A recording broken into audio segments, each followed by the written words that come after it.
and it goes.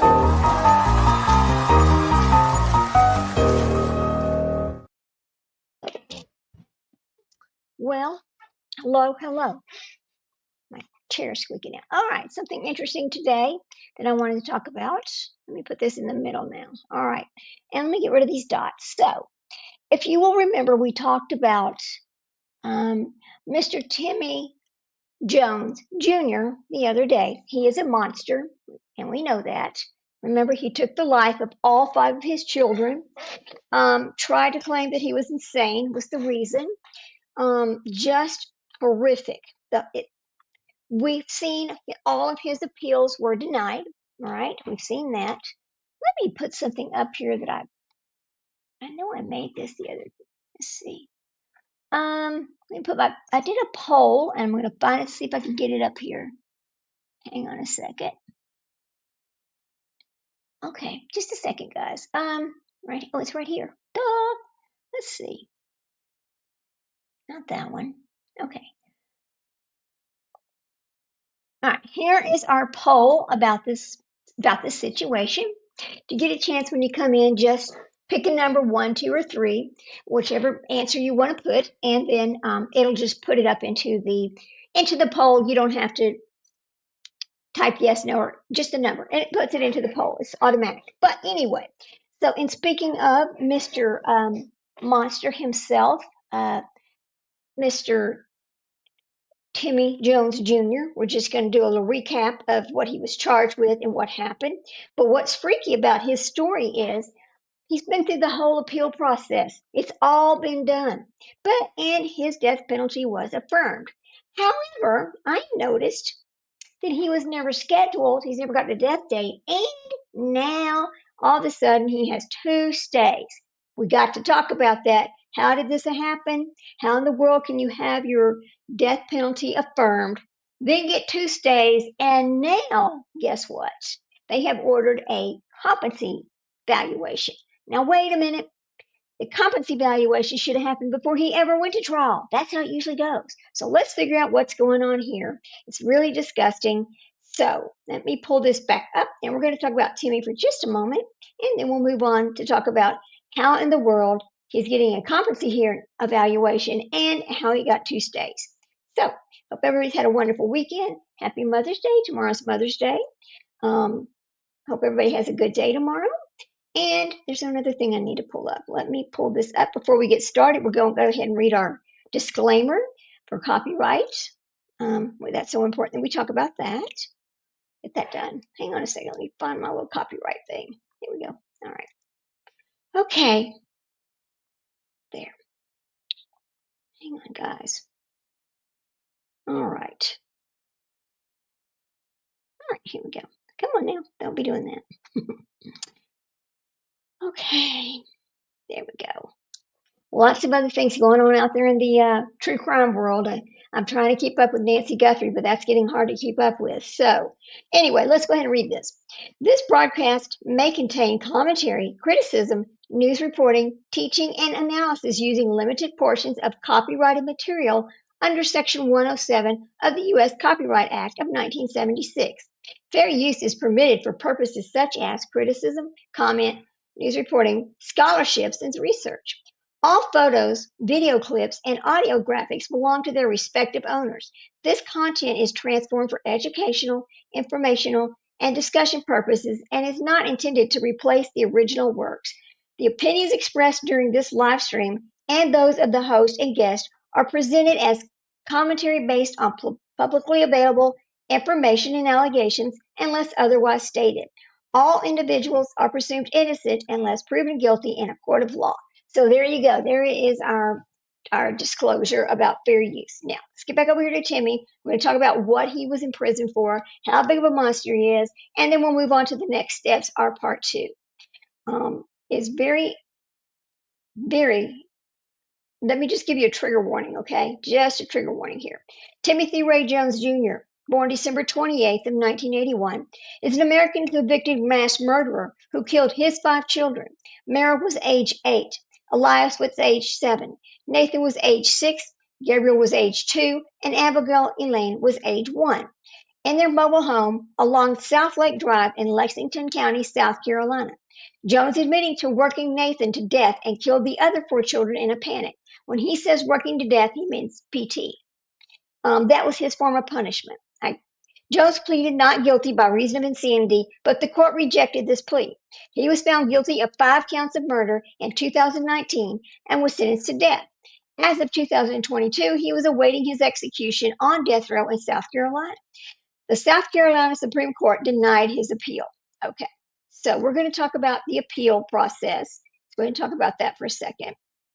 Get down here to the bottom because for me, it's hard to understand how you have an affirmed death penalty and yet you have 2 stays and now you've been ordered a competency. What is going on here? All right. Okay, so let me get down here and see if there's anything. As far as his appeals go, now here's the sad part about this. As of 2023, he is awaiting execution on death row. According to Lexington County officials, South Carolina taxpayers have paid $647,653.27 for his trials and appeals. In 2021, Jones requested South Carolina Supreme Court to look at the case. Jones's attorney claims that the trial was unfair. On March 29th of 2023, the court issued an opinion affirming his conviction and death sentence. It's right there. So, how in the world do we now have 2 stays of execution and a competency, an order for a competency evaluation? Why? So we're going to go back over and talk about this. Hang on a second. Get off of that now. Hang on. Why?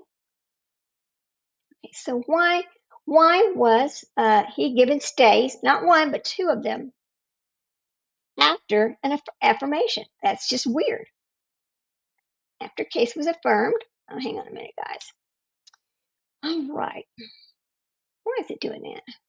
After case was affirmed. Oh, God. Let me get this done. There. Now. Let's go. Go. Come on. Okay, it doesn't want to go over to my saved information, which is 2. Okay. Okay, well, that's okay. We'll get it over there. It has 2 stays and search. All right, here we go. Now, hang on a second. Actually, he should have never had those children. But you remember they got divorced. Well, no, you may not. If you didn't watch this the other day, then you might not know this. When they got divorced, he was awarded custody of the children. And we know that the CPS was, again, involved, as usual. All of these cases where we have a family member taking the lives of their children, usually the CPS is involved in these cases. And in this case, it was as well. So that's, I don't understand that, but we do know it has happened. So here we go. Let me pull this back up over here. Wow. Timmy Jones now has 2 stays. Oh, why is it doing that? And a competency hearing.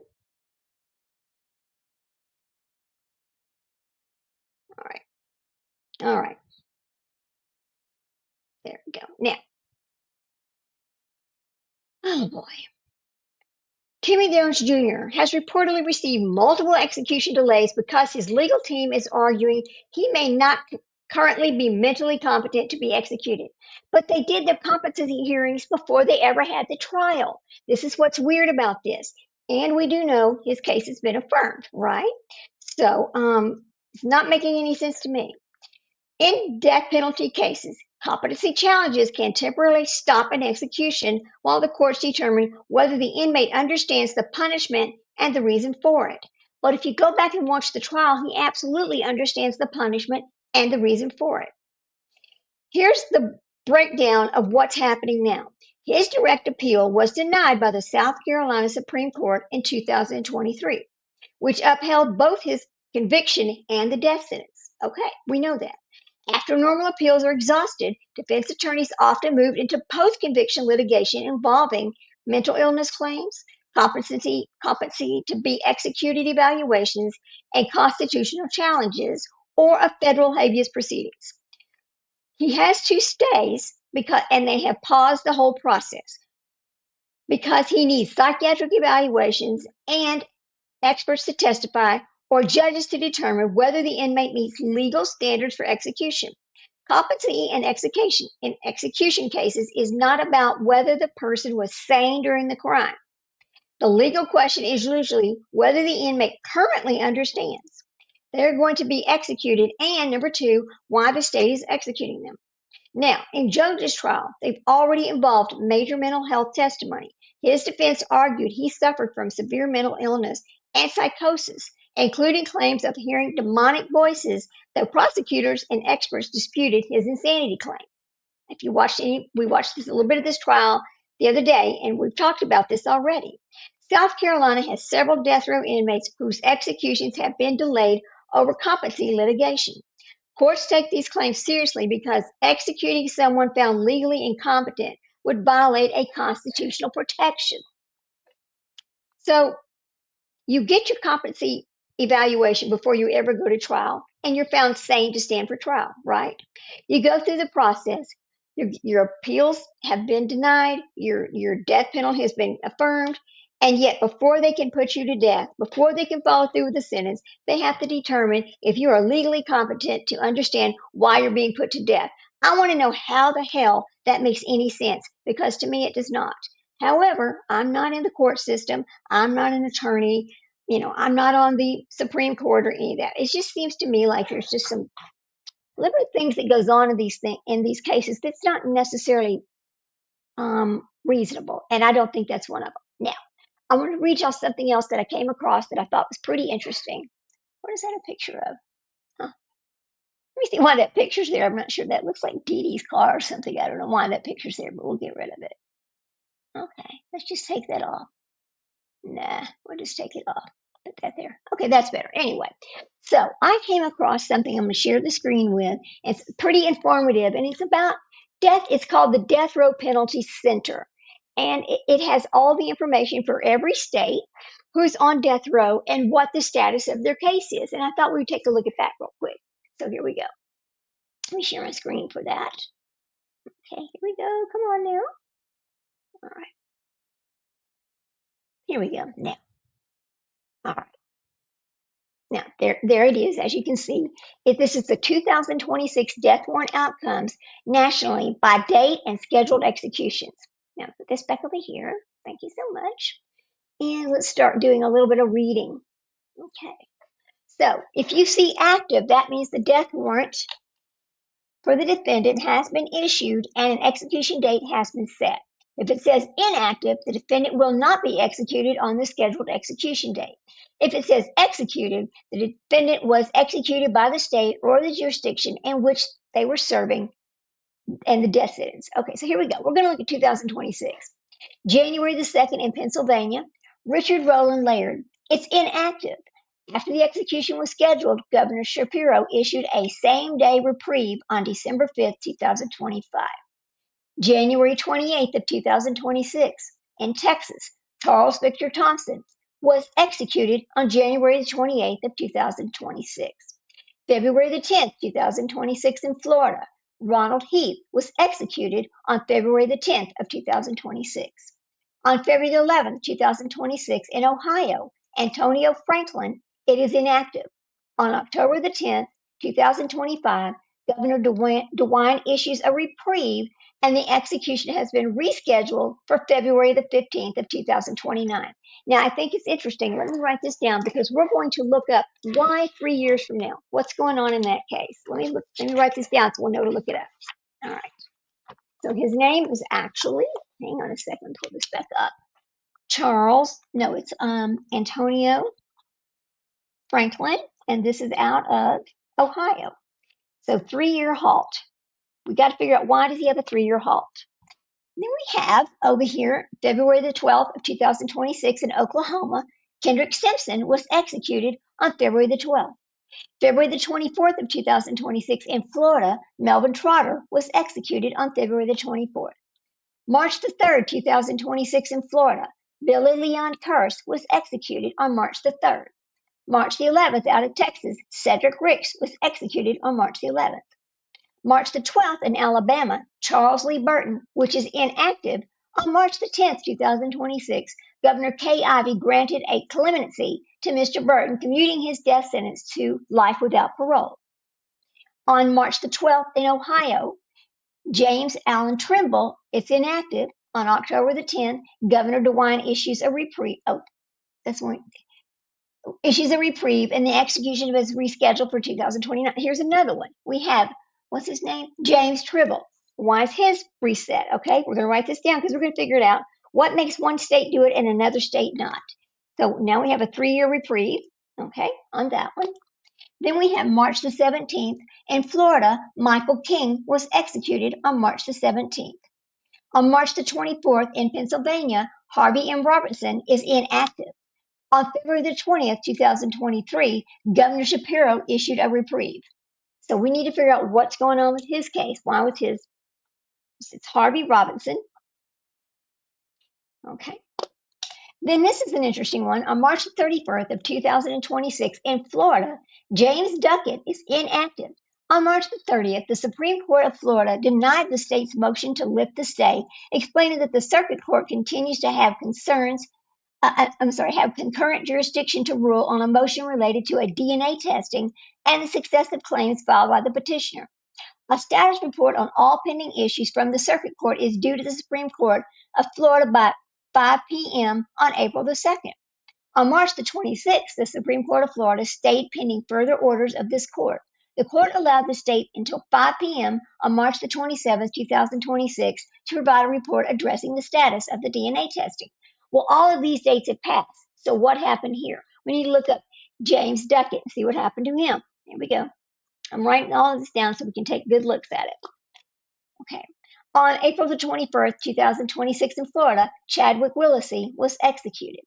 On April the 30th in Florida, James Hitchcock was executed.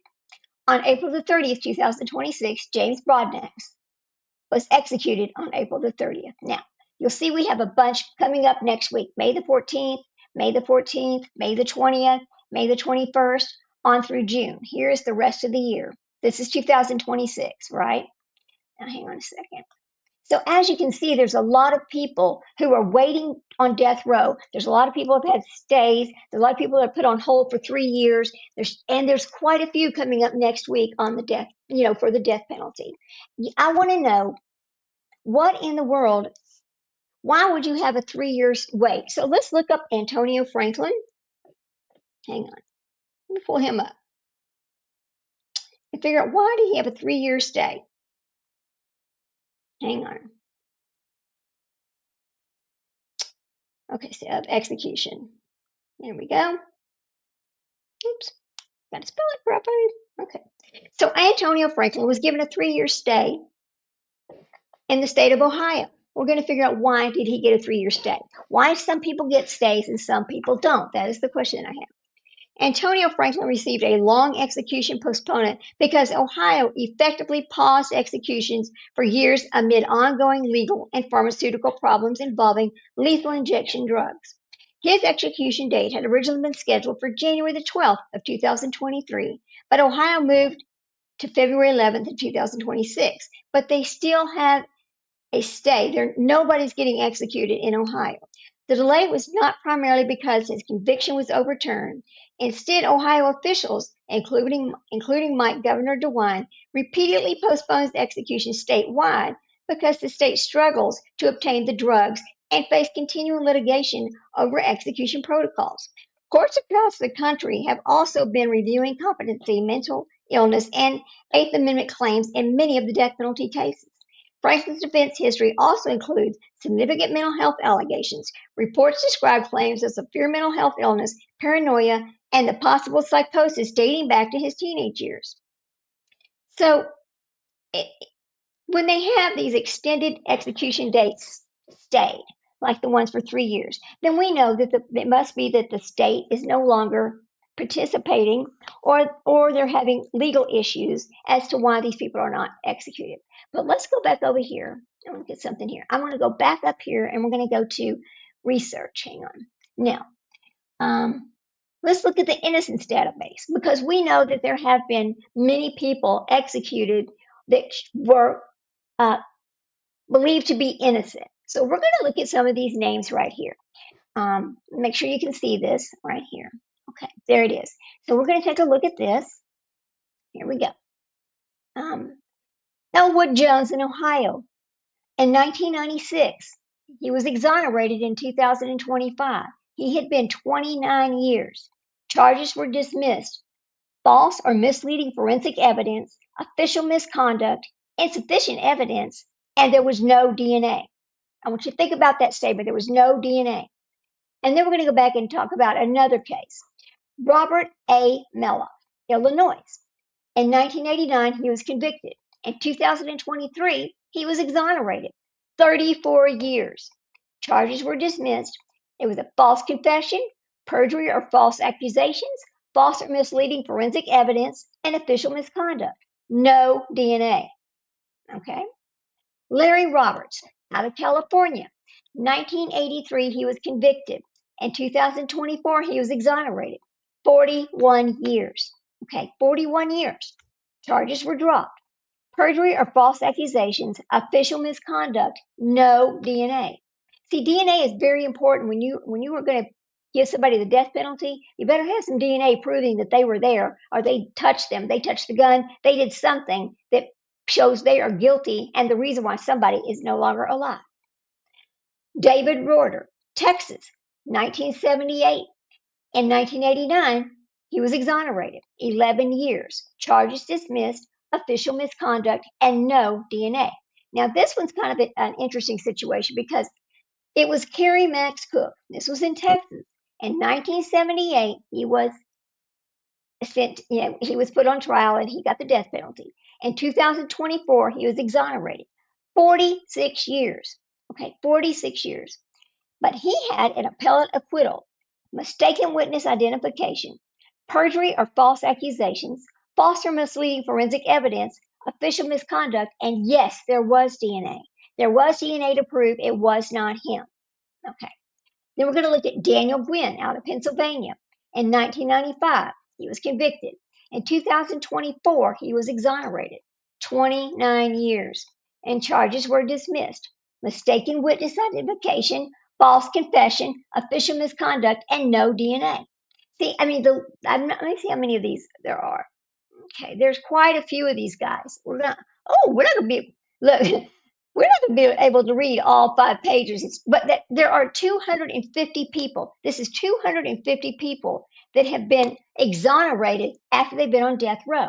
And if you took the years that they waited, look, Daryl Wayne Hodgkins out of Florida only spent 2 years, and he was insufficient evidence, appellate acquittal.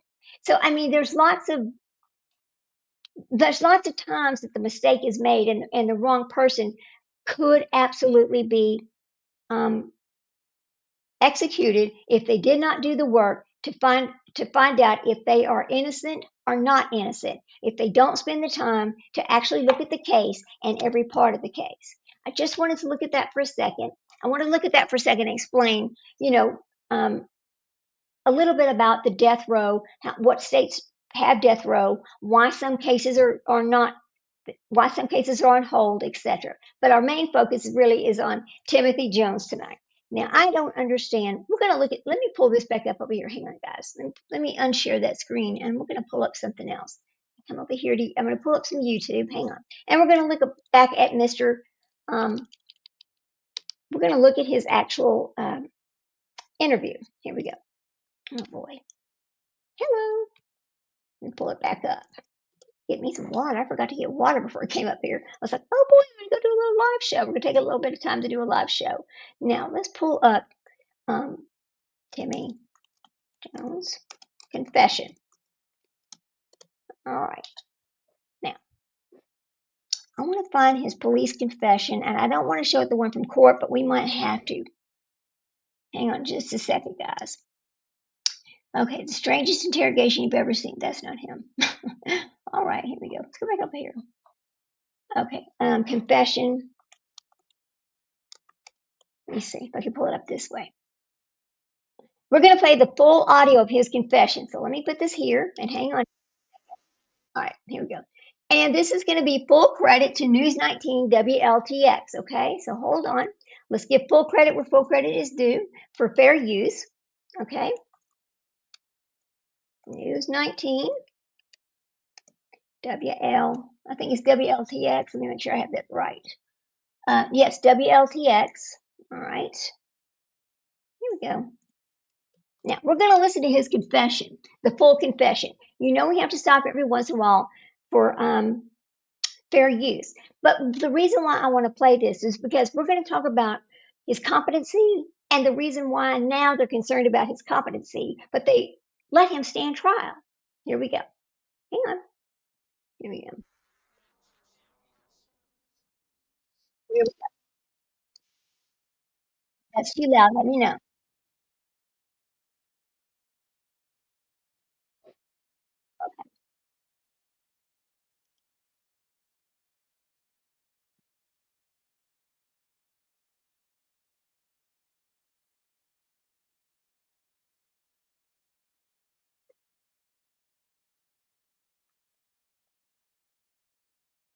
Oh, I need to share my screen. Hello.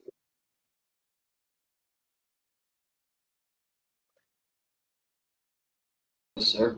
All right, can you walk us through what happened?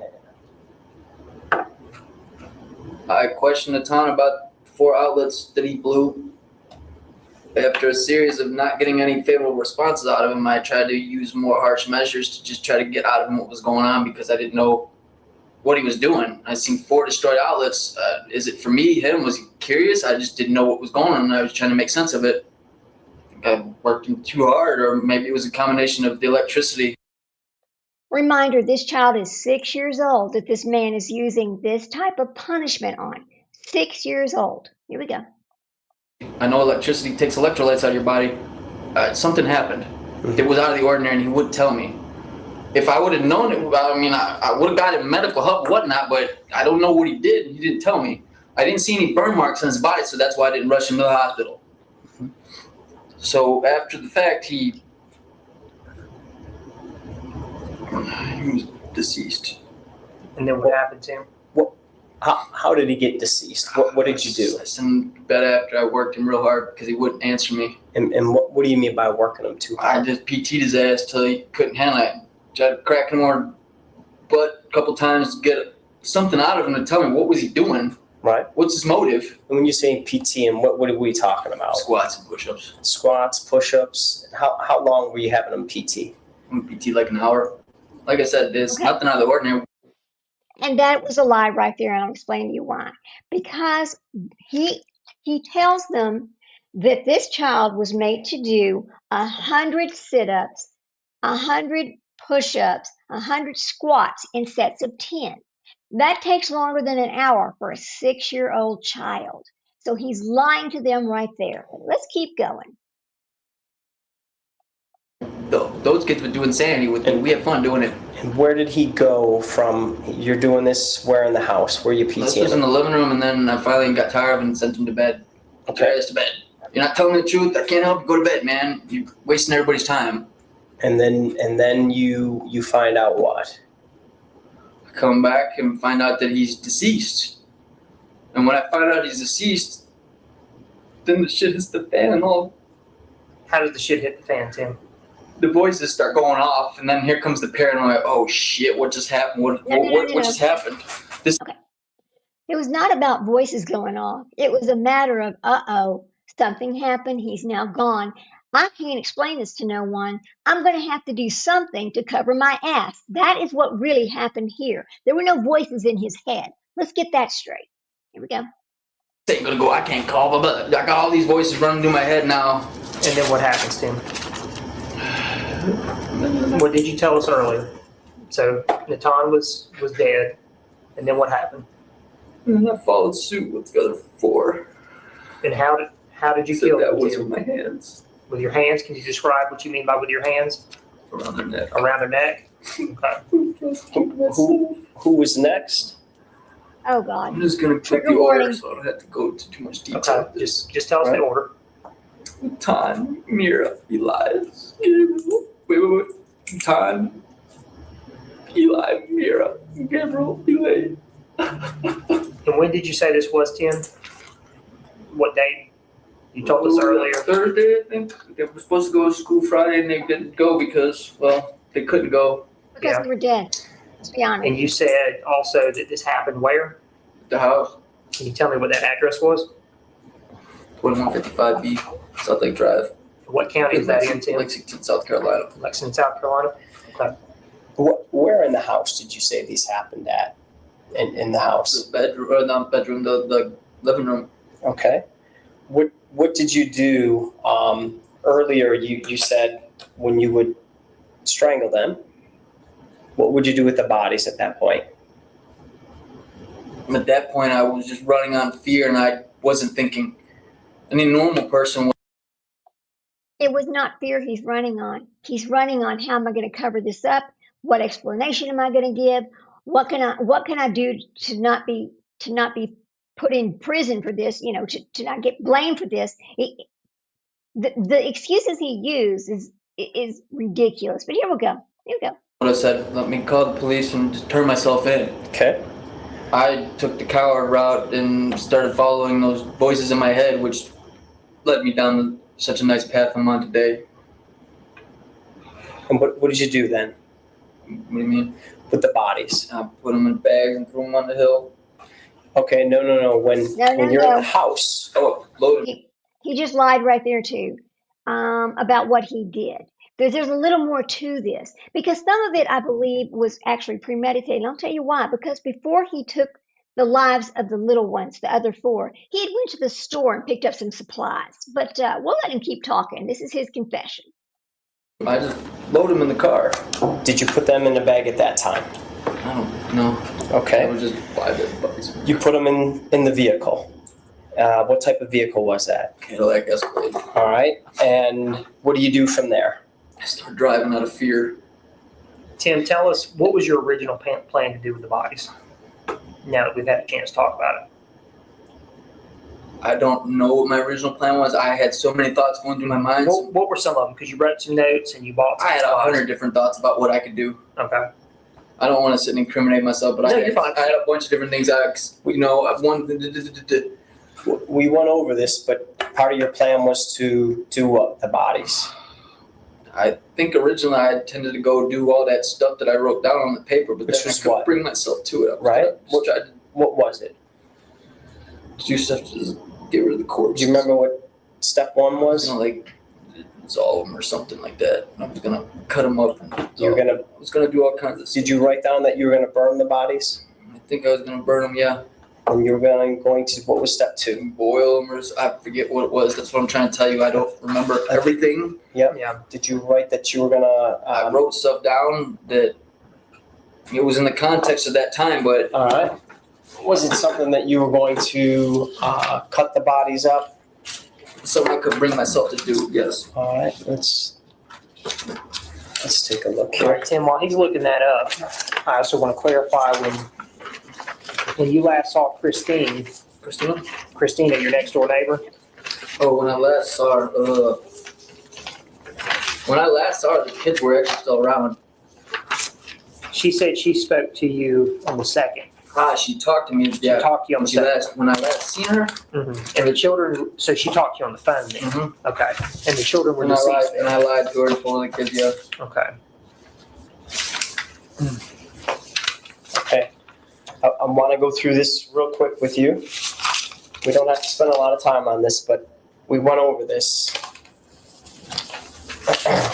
What is day one?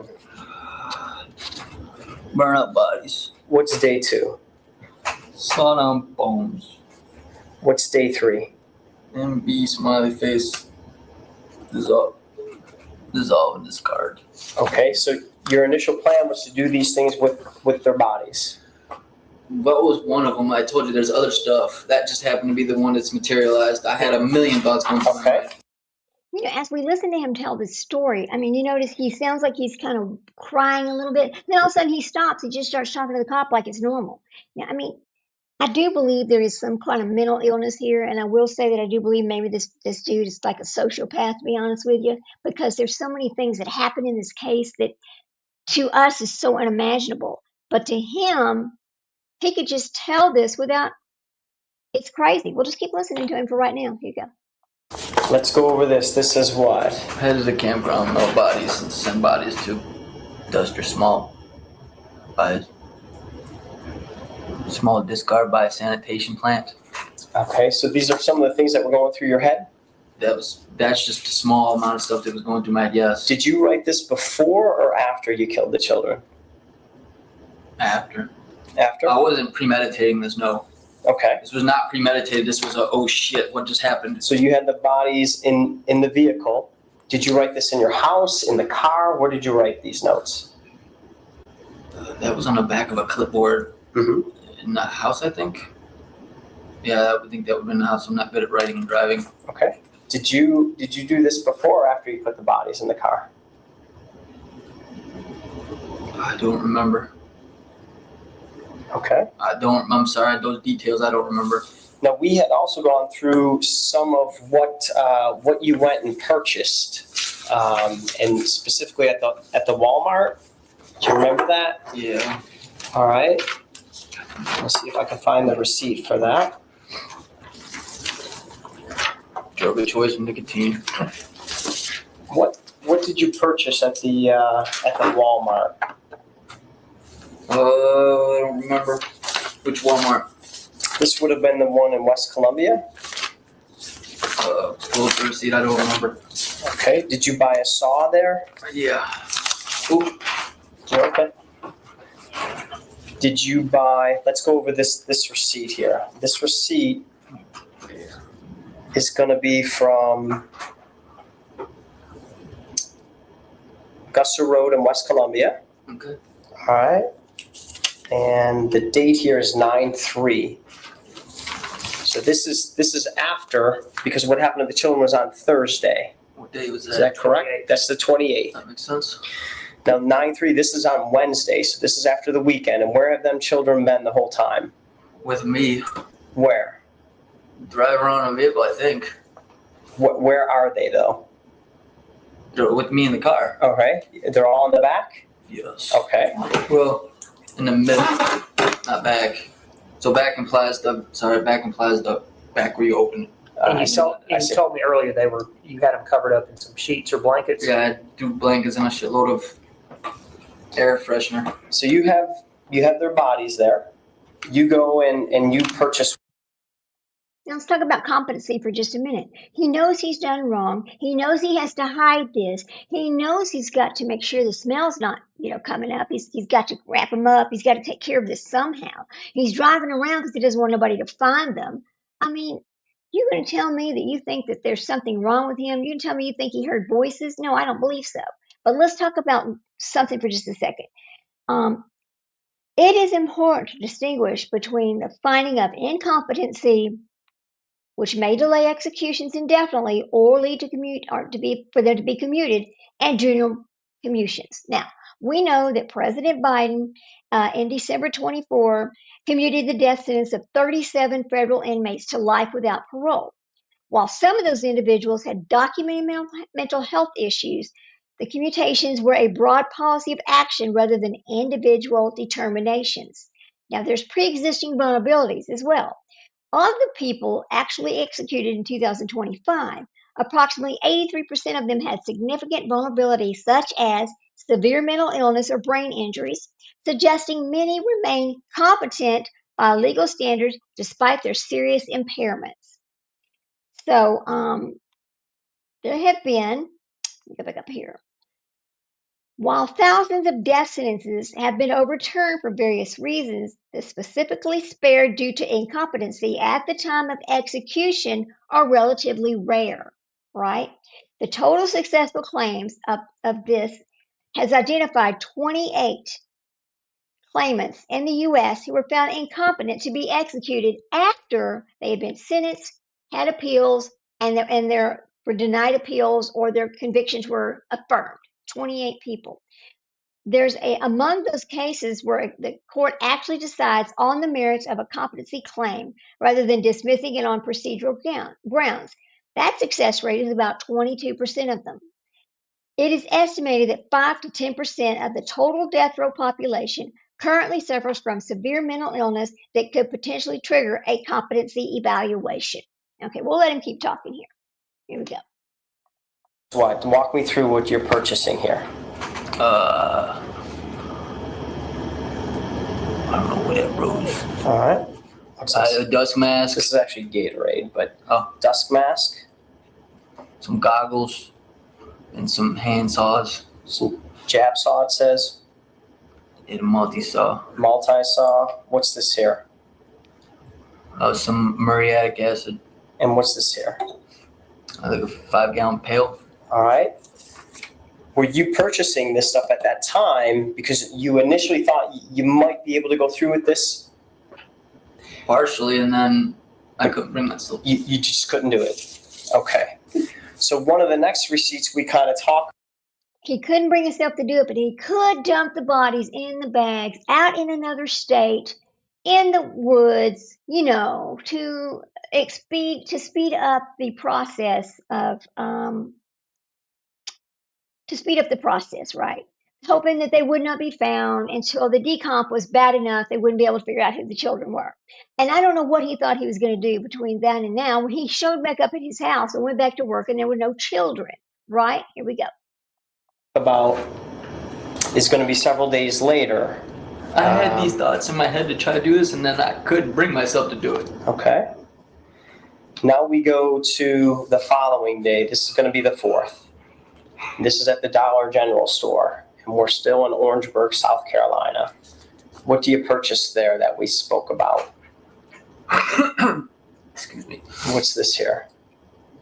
Some bad trash bags. Trash bags. Why'd you buy those trash bags? To do what now?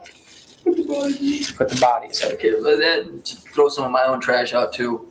Okay. I had a lot of stuff in the vehicle I was trying to throw out. No, he bought the trash bags to cover up what he had done. It wasn't about the trash in his house. It was about what he had done. Let's get that straight. Don't get confused. Here we go. Now, you said you're just driving around. You have the bodies in the car, and where are you going at that time? Nowhere, I guess, because in my mind I'm just running. I have nowhere to go. Because you didn't plan this. I didn't plan this. No, it's like Spontaneous. This is spontaneous, and I just fucked up my whole life. Okay. One bad incident, and I'm not following through with what I should have, and I. Now we spent some time really trying to figure out where your children are at. Yeah. What did we kind of come up with? Looking somewhere on Route 10 between, I think, Greenville and Campbell. Well, let's go back to September 5th, Yeah. Friday night. What did you tell us happened Friday night? September 5th. That was when you said your vehicle got stuck? Yeah, Tell us about that. I pulled off to the side at somebody's house to try to collect myself to see where I was at. Yeah. And in the process of pulling back onto the road, I got stuck in a You got ditch. stuck, and what happened? The tow truck had to come out. He called a wrecker. All right. Did you have any law Think enforcement about this. contact that night? Think about this. A wrecker has come out and pulled him out because he's stuck. He's got 5 dead bodies in that vehicle with him. And nobody noticed anything. Nobody? Here we go. A law enforcement just showed up on his own. He was patrolling, and Okay. Can you describe what he looked like?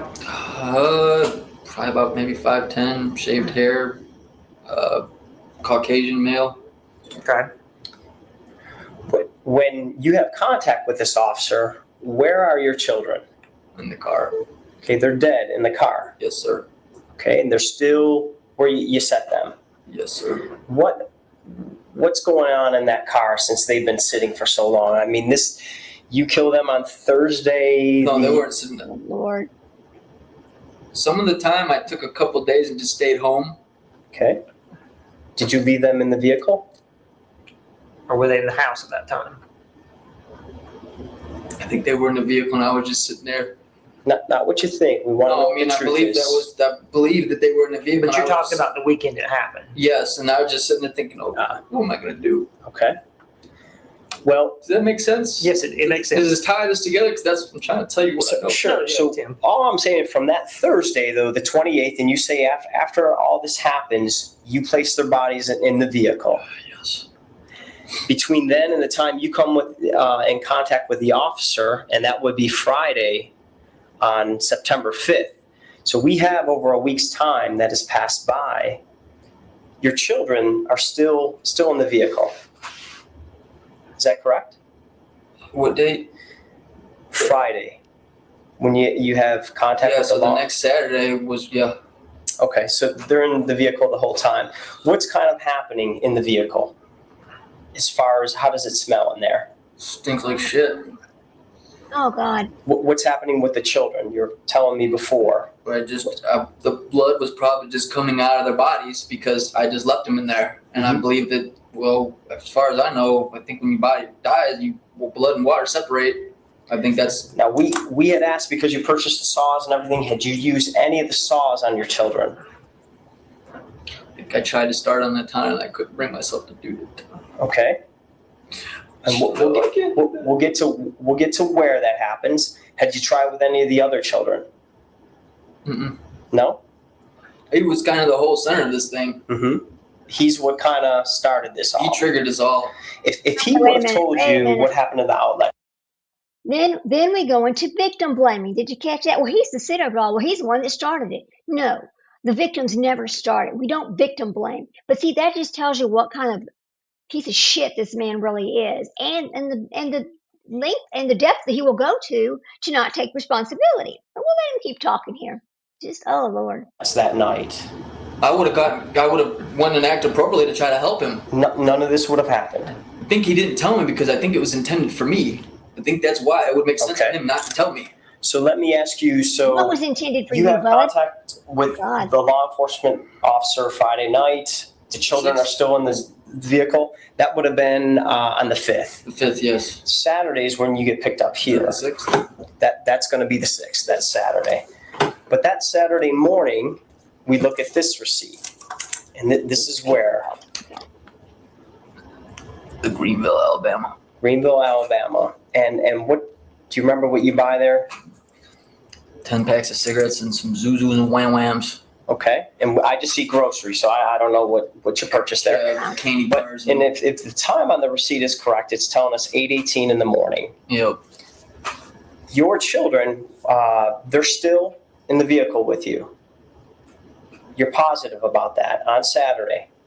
Not the whole day, yeah. Okay, at that time though. Yeah. Okay, so you go from Greenville, Alabama, and then the next receipt we have is Camden, Alabama. And what do you do in Camden? I pulled some money out. I was intending to go to Vegas. Okay. And you take out $500? $500. All right. Now, that time is at 1:06 p.m. So he's going to dump these children, and then he's going to go on over to Vegas and just have a good time gambling. That's what his plan is. But listen, he's telling you he's hearing voices, and he's trying to claim that he's mentally ill and that he's got schizophrenia, etc. Here we go. At that point, were the children in your I vehicle? don't believe they were. I think that they were gone. You already disposed of them. I'm pretty sure. Okay, All right. so With that in mind, can you describe to me what you were telling me earlier about where you disposed of your children at? They're in some wooded road, log truck looking thing off on the side in bags. Was it a 2-lane road that this was off of? I think so, but I'm not 100% sure. Okay. You said it was a heavily wooded area? It was heavily wooded. It looked like if you went up in the area where I did, it was either like some of the trees got knocked out of the way, like people potentially either starting to clear it, or maybe somebody came through there and was bulldozing up ATV path or something. I don't know. It wasn't something that was incorporated. That's kind of what I would say. It was unincorporated. Unincorporated. your children, you do what once you get to this location? Put them in bags and put them on the side. Okay. Tell us about Natan. Does this happen there? Or did this happen in a separate place? Where Well, you said you started to cut them. Oh, this happened there. Where did it happen? In the vehicle, outside of the vehicle? Outside the vehicle. And what do you do?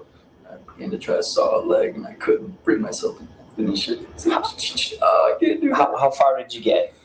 Maybe about that far, and I was like, I can't do that. I can't do that to him. Okay, so you did not cut his leg off. No. What did you do with his body? I just put him in a bag. He said, I gotta sit you guys over there. I said a prayer for him and walked away. Okay, did you place each child in a separate bag? And then did you walk them a couple at a time or one at a time? Which is it?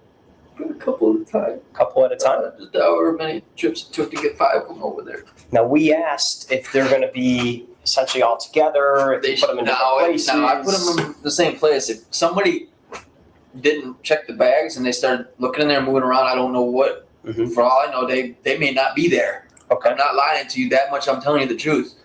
I don't know what happened, obviously, between where I put them and the time I'm here now. I don't know if somebody went back and... You said they just look like they're a pile. I don't know if somebody went back and did what. You were the only person there. You're the one that dropped them off there. Nobody else knows they're there. So who would go and do what? You see, I mean, this guy. Oh God, here we go. Well, let's keep watching. We got to keep watching. 5 garbage bags. 5 garbage, so it looks like they're just garbage there. Okay. So what do you do then? Do you try to hide the bags at all? I just put them off to the side. I knew there was no hiding bags. There ain't no hiding this. I'm going to get caught. This is just a matter of time. I'm buying myself time. I'm going to get caught. So you don't try to hide in other words, you don't cover the bags up, but you go back to your vehicle, and from your vehicle, I just drove aimlessly. And then I say aimlessly. I was on an aimless path toward Las Vegas. That's why I was doing this. And that explained me going around the major cities.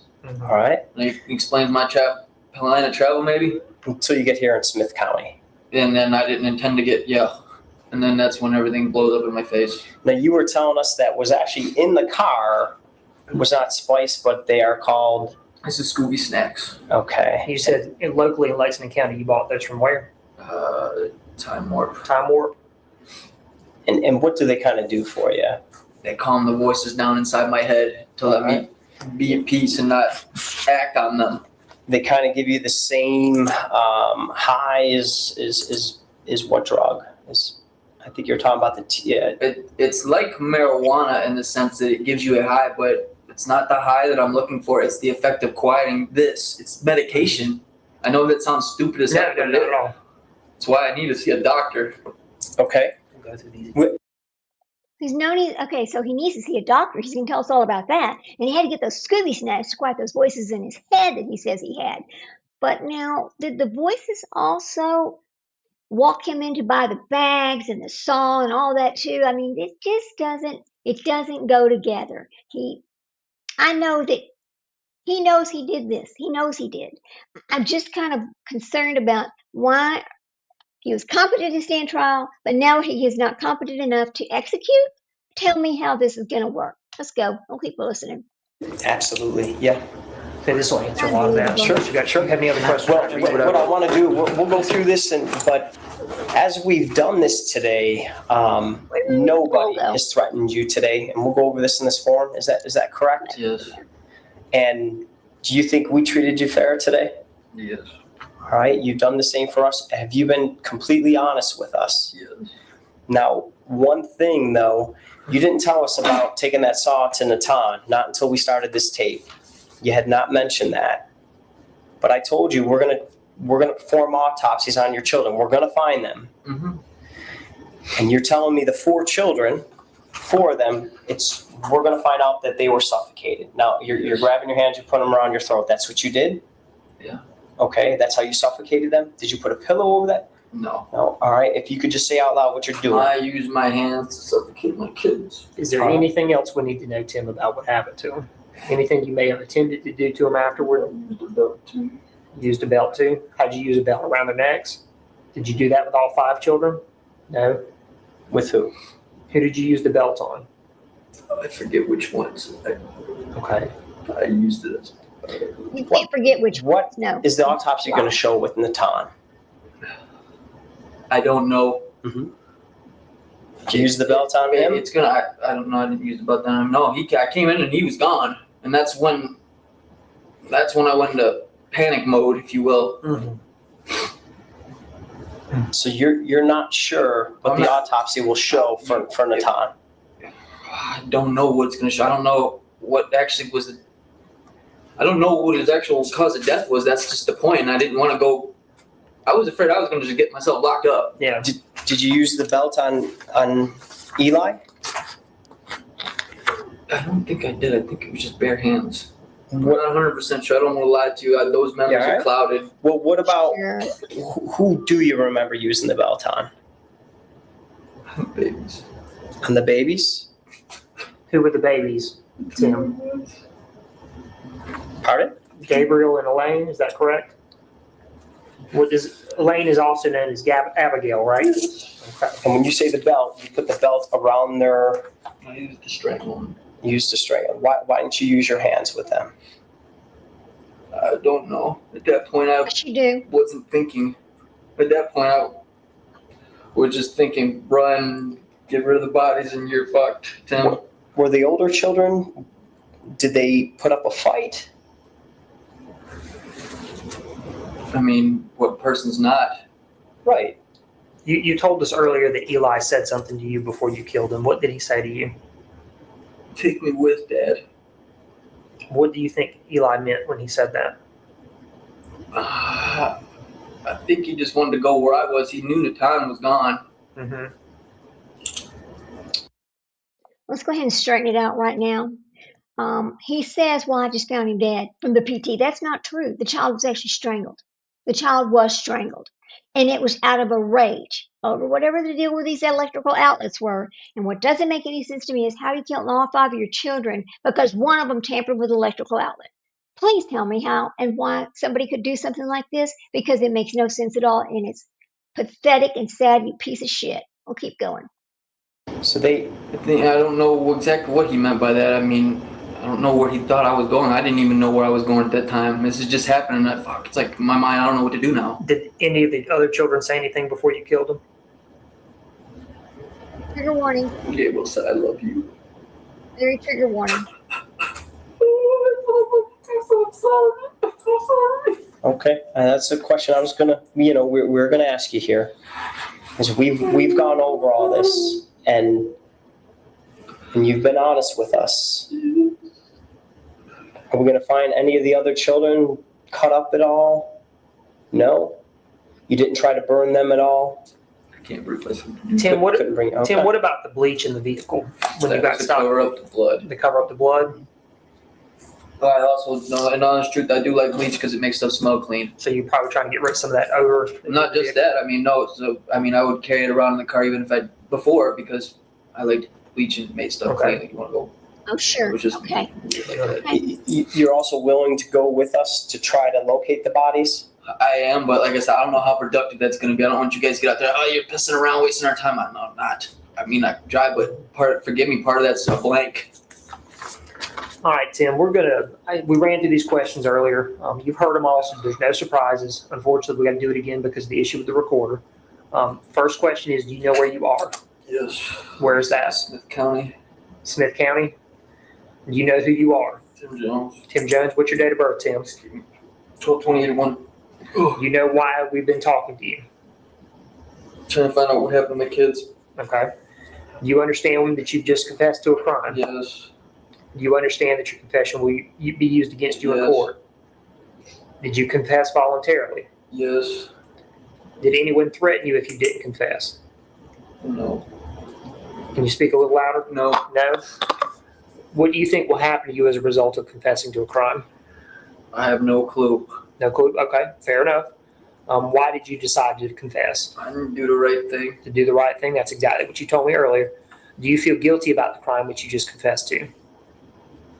Yes. Yes? Okay. If so, why?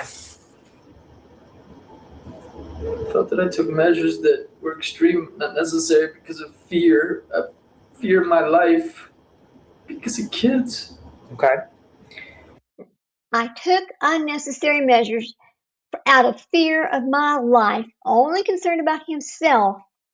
Right here. He took the other 4, trying to say that the first one was found deceased, which we know is a lie. He did strangle that child. He did all of it out of Out of what? Selfishness? What? What is it, dude? What? He's competent while he's talking to the police officers doing his interview. He's competent in this trial. Why are we not so sure that he's incompetent? Why is he getting a competency evaluation now before they proceed with the death penalty?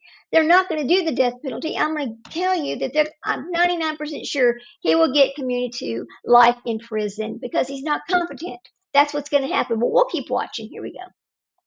Did you do the crime on purpose? Natan was an accident. He was an accident. That wasn't really an accident. I was just trying to find out what was going on. If you look at that picture of me holding my little son, yeah, it's just picture of me with the older one trying to say, son, what's going on? And he wanted to tell me, and I don't know if he was messing with the stuff, and so the PT took him over the edge. Natan was an accident, but you murdered the other 4 children. Yes. Okay. Why did you do that? We talked about this earlier. The voices started kicking and said, you better do something. You're fucking out, Tim. Okay. What were you trying to accomplish by doing this crime? Just trying to flee because I knew my time was short. I was going to get in trouble anyway. I'm not good at being bad. I'm not a good criminal. When did you decide to do this? After Natan had been gone, I started listening to what was going on in my head, and I carried it out. I didn't carry out everything because if I did, I would have carried out what was on those papers. That's the stuff that comes out of my head. What did you think about your children, just in general? I think that they were going to.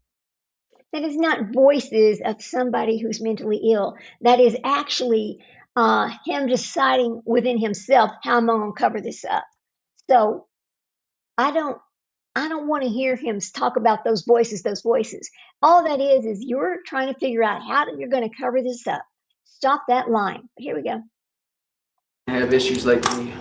Issues like you? Okay. What do you mean issues I like think you? that they were going to have issues from not only from a broken home. I think that there's genetic diseases I think that there was some things that my dad, if you guys had seen yesterday, he doesn't know about my mom. Yeah. I think that there's things I know about my mom, even though I wasn't around when that happened, because I think I've got some of what she has.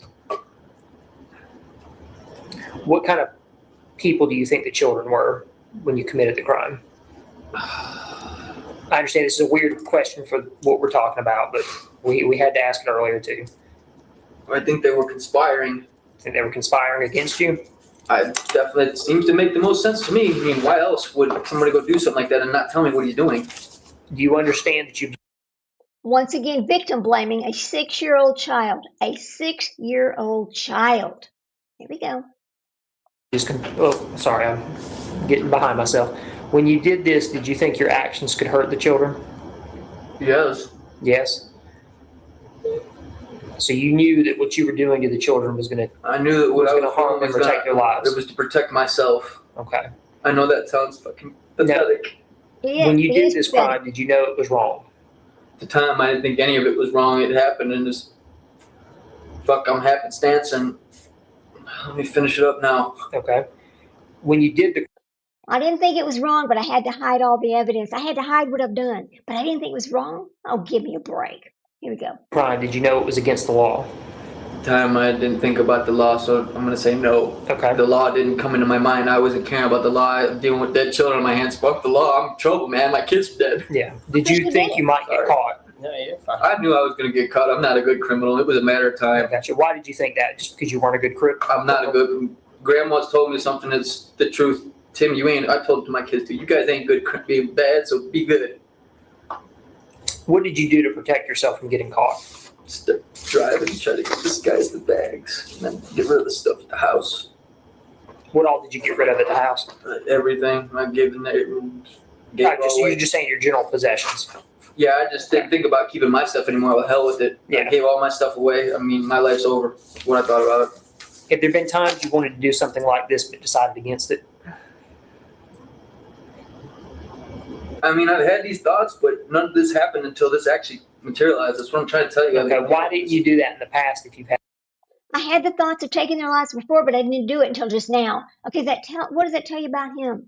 Yeah, if you've had thoughts about it before, then you premeditate. You've had thoughts about it. To me, that's premeditated. Here we go. Had these thoughts before? Why didn't I? Yes. Good God. I didn't have any reason to act on them. No reason to act on them? Okay. Would you have done this if a uniformed officer had been standing next to you? Yes. Even I wouldn't have cared. No, That's man. a lie. elbow Because to elbow with you, you would have I still wouldn't done have this. cared. Yeah. No, that is a lie. He would not have done this with a uniformed officer standing right there beside him. Hell no, he would not have. See, once again, victim blaming. Well, we'll keep going. And here's why. At that point in time, I didn't care because I saw myself as a damn target. And I saw him as having the gun in his hand, if you will. I know he was a kid, but that's how I saw it. Like, 6 years old. shit. He's Then out to get me. when you say him, you're talking about Natan, Natan. And how old is Natan? 6 years old. 6 years old. Did anyone tell you to do this? The voices inside my Voices in head. your head. And just Oh, confirm the God. voices in your head are not God. They're not God. No, God would. No, this ain't Isaac and Abraham. Okay. When you did this, did you know that society would condemn your actions, even if they knew everything that you know? I mean, at the time, I sort of didn't care. You didn't care? Okay. Yeah, I was like, I don't know. I felt like I was marked for dead, if you will. And I was just acting accordingly. Did you have any strange or unusual mental experiences around the time of the crime? Yes. Of course. If so, what were they and when did they begin? When he told me what he said, Yes. all kinds of stuff started triggering. And then I worked harder to get out of him to try to see if maybe I could put it back together. And then I realized that he's not doing this per se he's not telling me what's going on Mm-hmm. because it appears he's got something intended for me. And he doesn't want me to know that it's right for me. This is a 6-year-old child. 6-year-old children do not know how to manipulate electricity into hurting anybody. Now, this is ridiculous on his part. And once again, victim blaming. Why in the world would you sit there and say things like this about a 6-year-old child? What? Okay, we'll keep going. Yeah. Because normally they're pretty apt to tell me the truth. And if they don't, I give them a couple squats and a push up and they spit it out. Mm-hmm. He ain't doing that, which means there's some motive that he does not want me Is to that why you pushed him so hard? Yes, I tried pushing more. Give me some more, a little more pressure. Maybe he'll just tell me what's going on. That's always worked before. Mm-hmm. And so the fact that it didn't work this time tells me that there was something that he didn't want me to know. When he got pushed to his limit, did he just pass out right there? Or what happened? He went to bed and he was tired. He went to bed and he just never woke up? And then I came back to check on him and he wasn't breathing. I said, oh, shit, what have I done? My kid's dead in my hand. They're going to think I murdered him. I just BT'd him. He's fucking with the owl. I don't know what happened to him. And then all sorts of stuff starts tricking in my head, and that's like the other 4 become a victim. Tim, have you ever heard or seen things that weren't really there? Yes, If so, has this been when taking drugs? both with or without drugs. With and without drugs? What did you see or hear? I've seen people. I've had conversation. I've started to talk with people Mm-hmm. when there's nobody in the room. You told me shapes earlier. I'll see as well. shapes. But yeah, it's the strangest thing. I'll see shapes and things materialize that aren't real. Mm-hmm. Has this happened while we've been talking to you tonight? Yes. What have you seen while you were talking to us tonight? What I see people. What kind of people do you see? Just normal, everyday people. I don't talk to them because if you guys, you're going to. He sees normal, everyday people. Well, yes, you're talking to police officers. They're normal, everyday people, mister. So here we go. A conspiracy theory. Think about this. Jones thinks that this child who's 6 years old had a conspiracy theory to hurt him, to tamper with the electrical outlet so that Jones would be electrocuted. Okay? Perceived threats of electrocution. Jones told investigators he suspected that this child was breaking the electrical outlets because the boy had something intended for him. He expressed feelings that he was marked for dead and that the child was a specific threat to his life. And then all of this started as self-defense. It was self-defense for him to take out that 6-year-old child because the child was targeting him to be electrocuted by messing with those electrical outlets. This was not an accident. You choked the child. Quit saying the PT killed him because that's not what killed him. But let's keep going. Say, start talking to me, not them, dude. If you pay attention to what's going on in my cell, I get so nutty, I start talking to them. Mm-hmm. Did this happen the day of the crime? Called malingering. Yes. What did you see the day of the crime? Did you see people? Oh, I think you're talking about I'm sorry, this goes back to the Just voices. the voices? Okay. Yeah, the voices ran rampant in my head. You And had there was no space for logic to talk. They were so loud that the logic's so quiet. And the I understand. Do you have any ideas or beliefs that other people think are crazy? If Well, so, what are they? I'm a Freemason. You're Freemason? Okay. Okay, wait. I don't know. They probably think All right, now we need to figure out what does Freemason have to do with somebody thinking that he is crazy? Well, let's take a look and try to figure that part out. I mean, this is, and hang on. Damn.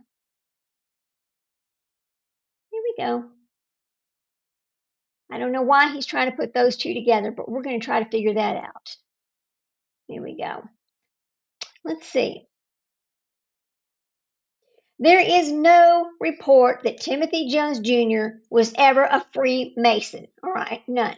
His defense team argued extensively that he was crazy, legally insane, due to undiagnosed schizophrenia at the time that he took the lives of the children. So he's trying this insanity defense. So I don't know why he's bringing up the counter argument, drug-induced psychosis. A court-appointed psychiatrist, Dr. Richard Frierson, testified that Jones did not have schizophrenia. Instead, he was diagnosed Jones with a substance-induced psychotic disorder caused by extreme use of spice, which is a synthetic Mary Jane, which can cause paranoias and hallucinations. And he also found malingering allegations. Okay, prosecutors argued that Jones was not insane, but was faking it or exaggerating symptoms to avoid the death penalty. This cited his ability to hold high-paying jobs as a software engineer at Intel and his rational efforts to cover up the crimes as proof he knew right from wrong. See? So he's not a Freemason. He never was a Freemason, and I don't know why he's trying to bring that into it. We'll keep going. my thoughts about exercise are nuts, but I mean, I tend to think people should take care of themselves. Okay. I'm old school in the sense that I think kids should get their asses busted by a teacher. Okay. I don't like the fact, and here's one of my problems. This is what the DSS was about. Yeah.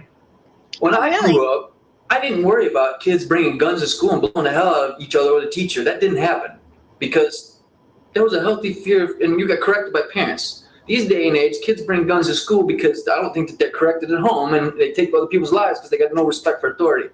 I said, I will not let my kids go out and go blasting people away because I'm not teaching them to respect human life. Mm-hmm.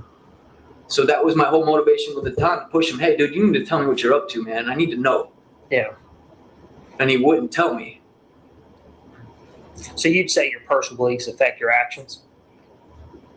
Yeah, I mean, I think that's true for everybody. Yeah, I think so too. I don't know who wouldn't be. You know, obviously, if you believe something, it doesn't affect your actions. You don't really believe it that much, do you?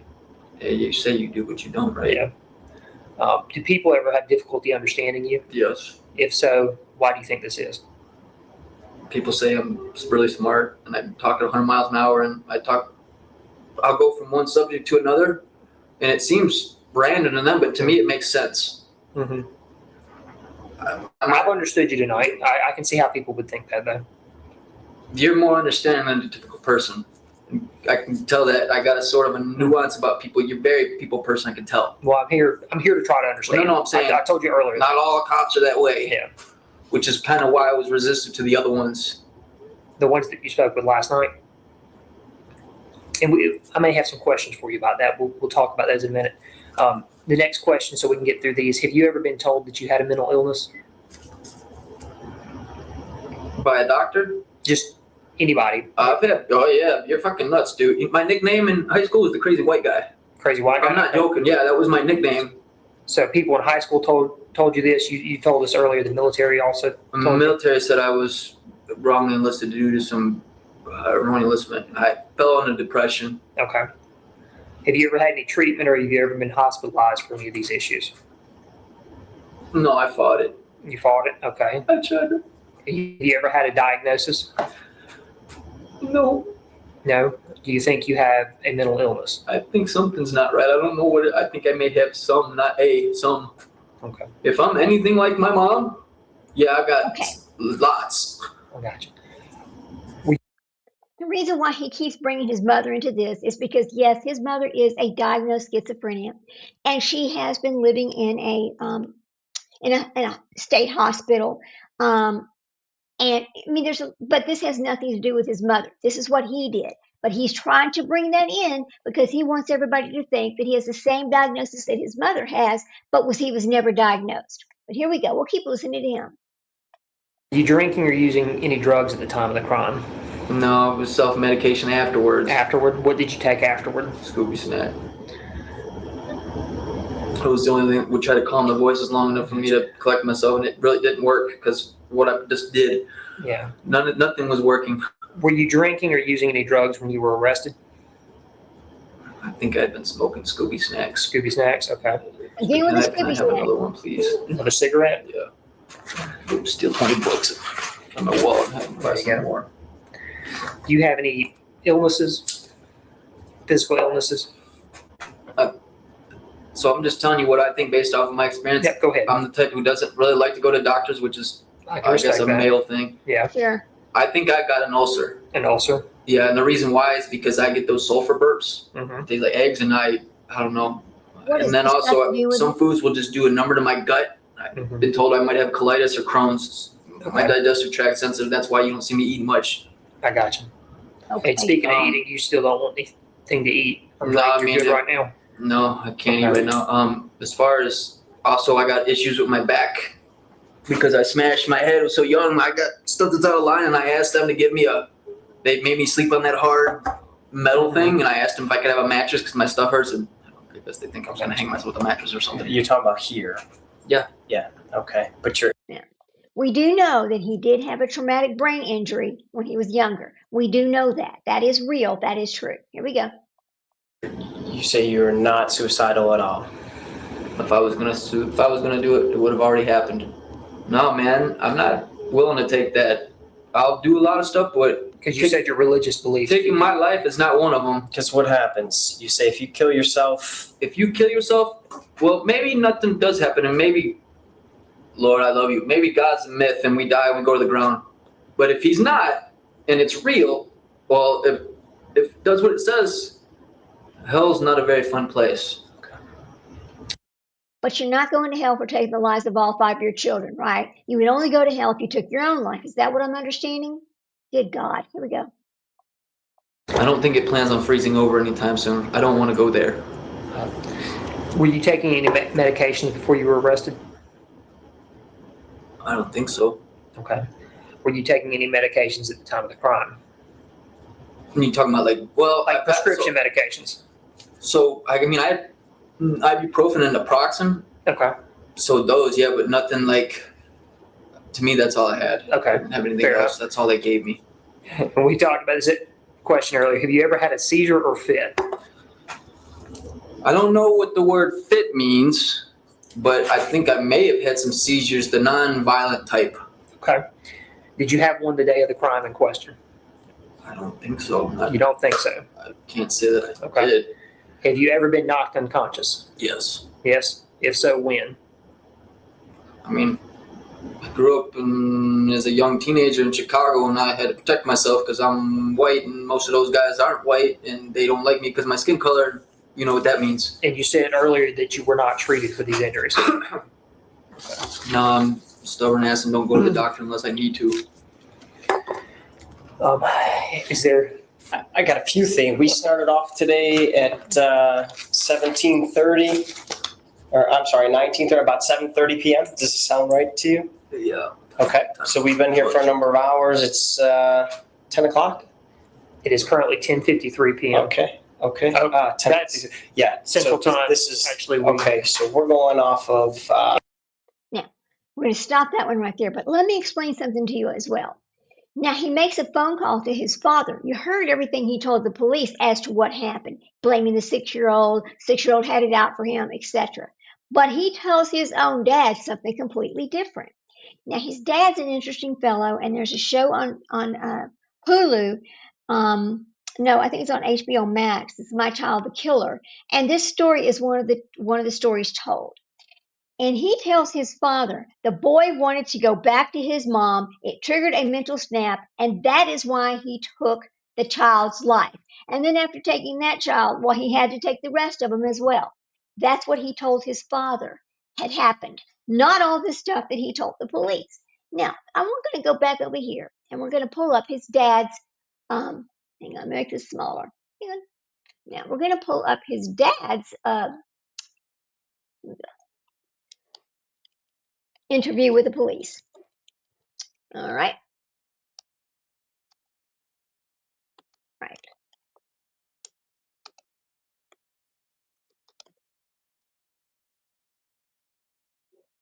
All right. Let me go pull this back up over here. Oh boy. Here is the father of Timothy Jones. Doesn't want him to get the death penalty, but he's going to talk about this. Hang on a second. We're going to listen to his father for a second. Now, there's another part of this that's kind of strange, and we're going to show it.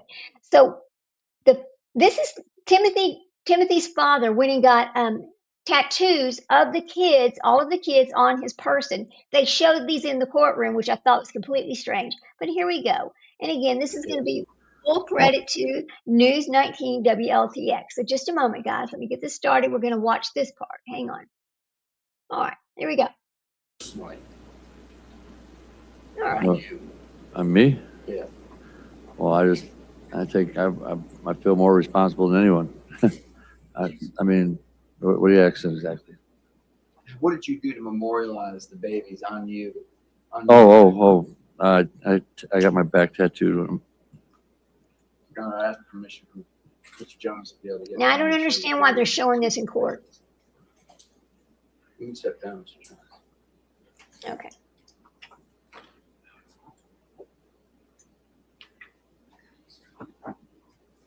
Here.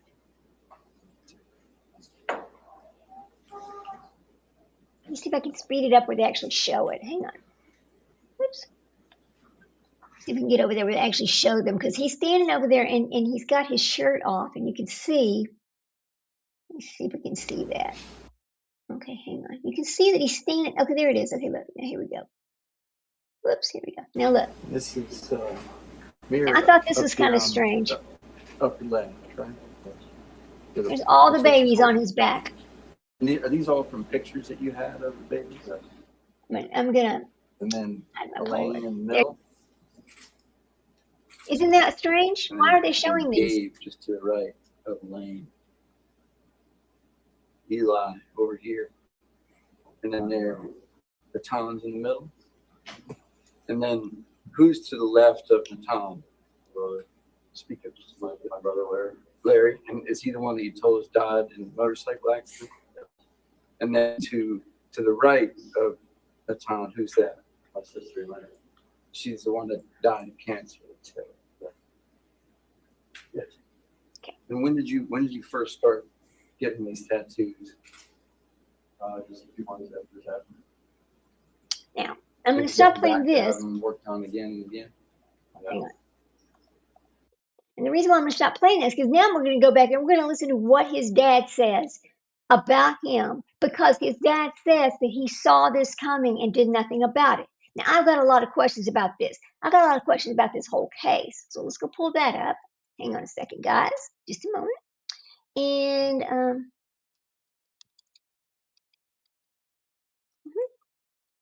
P-O-L-I-C-E, here we go. Okay. Now, Father Timothy Jones doesn't, we're going to let him talk for a minute. Let's see. Let me see if I can find that other part. Horrific loser is convicted. Timothy Jones testifies in his son's trial. Well, I don't know if that's going to be The the whole father of thing. Timothy Jones Jr. testified on his son's behalf for hours today. I want to Timothy watch Jones that Sr. was emotional as he talked about his grandchildren over here. and his son. I want to watch his whole testimony. Let's go find his testimony really fast. I think it's like it's right here. All right. Timothy Ray Jones, Jones. And this is, again, full credit to WLTX News 19. Let me make this Mr. bigger. Shaw, I can show you some pictures of the one. All right.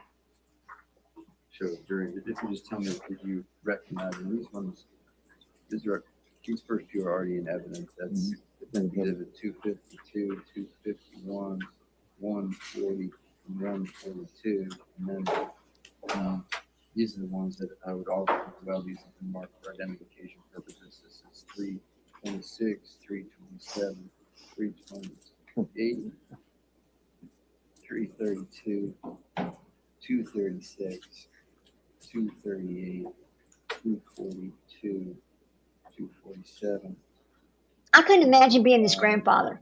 and 246. Are these all pictures that you recognize as family photos? Yes, sir.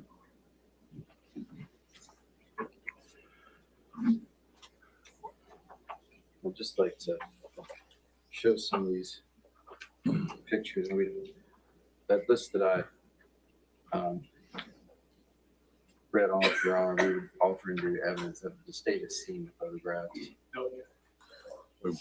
I don't know all the numbers, but you call the numbers out, and I'm gonna write them down. But those that you just showed him, the state will be admitted without objection. Yes, On a number by number basis. Okay. And Mr. Jones, if you will just sort of help me sort of just tell the jury who these people are in the period of time that was I think I'm going to picture speed was this up a little taken, bit what was because going on in your lives at that point. Is that all right with you? Do my best. This is go 326. to 125. There. All right, Tell good. us, who's that? That's my ex-wife, Cindy Granado, Timmy's mother. All right. And do you remember about when that picture would have been taken? That's pretty much when I first met her. So, I mean, 15, 16. You're saying that's how old you were then? I was 16. She was 16. She was 16 as well? And this next picture is 327. Is that her as well? Yes, I believe that's about 18. Okay. And where'd you all meet? A friend of mine introduced me in Round Lake, Illinois. How long did you know each other before you all got pregnant with Tim? Year and a half, maybe. Year. And jury's seen this picture. Literally, this is 140. And who's that? That's me and Timmy when he was born. Which was That's when? how young he was. Well, December 23rd or 22nd. 1981? Mhm. Where were you all living at that point? We were staying in my mother's basement. In Oak Grove, Illinois. Aldrin Trail, I believe. How about that one? It's Cindy and Timmy. Right there again, 19, 17, or 18, around 18 and a half, 19. I think we talked to the jury before, but there was changes that you saw in Cindy before or while she was pregnant with Tim Jr. and after he was born.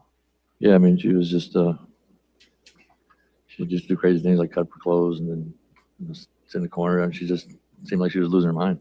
Yes, sir. And we don't have to go back into it again, but she eventually, I think, left you and Tim Jr. Yes, Or I guess she left with Tim Jr. for a while. yes. But did you end up getting custody of Tim? In the long run, yes. And who then becomes his sort of family after Cynthia leaves? My mother and father and sisters, And who are they again? Elaine, Bernadine, Roberta, and Larry. Okay. Little Larry was like his little brother. And what were you doing for work during that period of time when Tim was little? I was a tool and die maker. Say again? Tool and die maker? Okay. oh, In hey Illinois? there. Yes. Sorry. Hey there, Boggy. I just noticed you. I'm so sorry. I was just watching this guy and listening to him talk about his mother. I'm like, okay, now wait a minute. We know his mother has problems. Thank you for coming in. Please hit that thumbs up if you get a chance. We know his mother has problems, and we do know that some of these problems can be inherited. But what we don't know is if he was never diagnosed with this. So they're talking about his mother to try to bring this in. But I think it's kind of interesting listening to his dad talk about him because I'll just let you listen. It's kind of interesting what happened. Here we go. This is the trial of Timothy Jones Jr., who took all 5 of his children's lives. He's a monster. This Good to is see you. Thank you. 142. Where's that taken? I want to say this is in Itasca. Itasca, Illinois.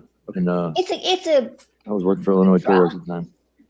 Were you living with your mom and Larry? No, this was in, I want to say it's me and Timmy. Just the two of you? Yeah, I believe so. How about this? This is 328. What y'all doing there?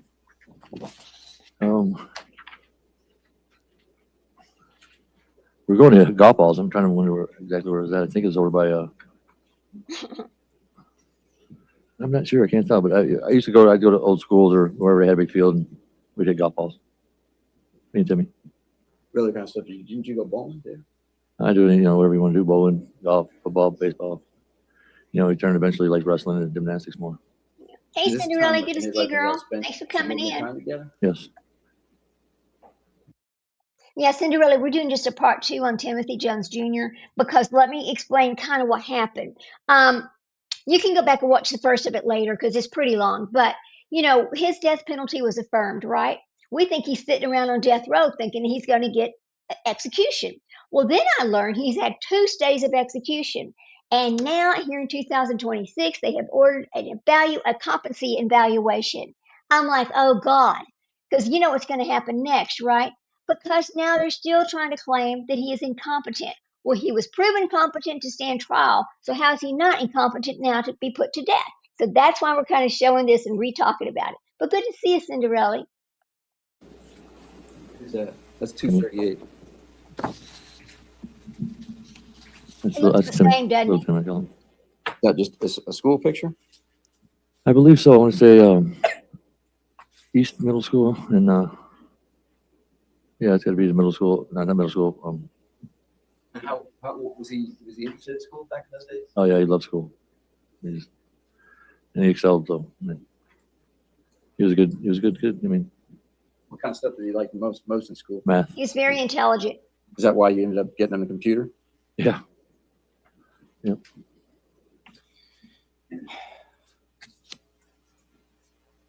Well, real quick, 326, 327, 328 are admitted without objection. I believe 140, 142 are already in. If not, they're in now. I do have 142 in, but I'm not sure about 140. 140 is now in. But then,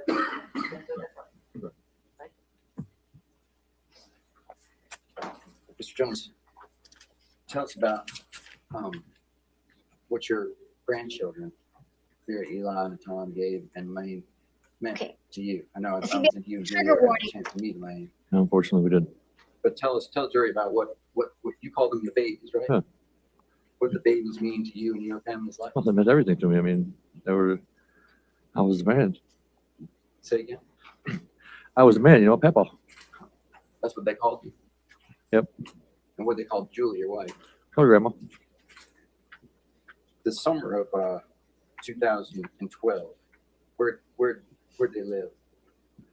You talking about when they were getting Timmy and them were splitting up?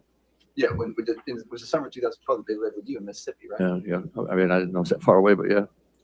And what was one of the things that you made at your house for them for that summer? I made all kinds of things for them. I mean, I built a pool for them. Because none of them knew how to swim, so I want to teach them how to swim. So we put in a pool. Matter of fact, my son helped me. I'm going to show you some pictures. I think from around that time. You just tell us who's in the picture. It's 247 you're on. It's me and the time. Was that pretty much a normal thing for you all that summer every day? Yeah. You said none of the babies could swim at that point? No, that's why you see floaties on them. That's 246. That's who? That's Mira. I mean, how in the world do you kill all 5 of your children? This is 245. It's the tiny Eli and my nephew. What nephew is that? Not Bentley, but It's heartbreaking. I think his name up top. That's okay. He was just here visiting too. He'd be mad at me. Oh, he probably is going to be mad at me because he is. Was this was your house a gathering place for lots of family around this time? Yes. And were the babies part of the reason why people wanted to come around? Well, even before they moved away, they like I said, they were at the house every weekend. So yeah, it was always about the kids. And before that, before the summer they lived with you, they would spend time there sometimes. His name was Blake, by the way. Sorry, Blake. The babies would spend time at your house before they actually lived there sometimes, right? When they lived in Mississippi. Yeah, I mean, while Timmy was in Mississippi State, they were at our house every weekend. I'm gonna show you. This is 332. To tell us, got one of those times? Yes, sir. Who's in that picture? It's Eli, Mira, me, Gabriel. No, ain't Gabriel, is it? No. Oh, that's the time. And Amber. Is that at your house in Mississippi? Yes, sir. And is cooking out something that y'all did regularly when they were there? Yeah, my wife don't cook. Speaking of your I'm the wife, chef. 242. Who's in that picture? My wife, the time is me. Boy, that boy looks just like his He was a dad. balloon. Yeah. Mr. Jones, I'm going to show you. I gotta get them up. Sorry. Mm.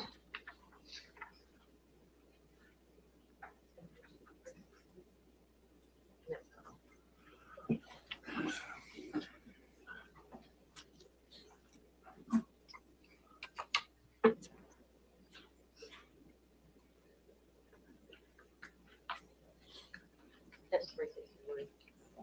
I'll show you what's been marked for identification purposes. 361, just flash back. So I've seen before this. Yes, sir. There's a video on it of that. Yes. Cool. Yes, sir. Yes, sir. Kind of offer sensitive 361 and evidence. You know, for fair use, we have to stop and talk about it every once in a while. But have you noticed, are you watching Junior stare at Senior while he's over here testifying? If looks could kill, he is just staring him down like, why are you even here? Sad. Here we go. Ridiculous. It's a pool. Oh, y'all, come on. I've already viewed that one time. Is that about 1 minute video? Full. Similar to the pictures, so I'll admit it. 361. If I remember right, so the next 1 second. I can find this other thing over here.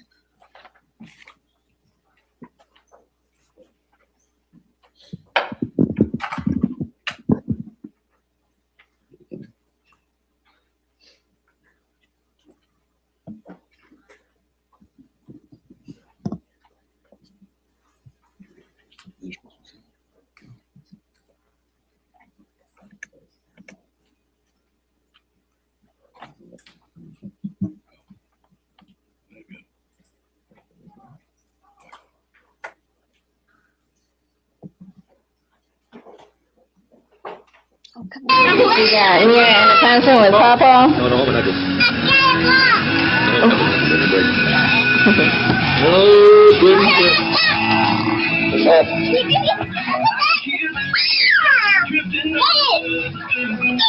Ah, you like the 10 out of that. That's that yucky thing, honey, that'll hurt you. Second water.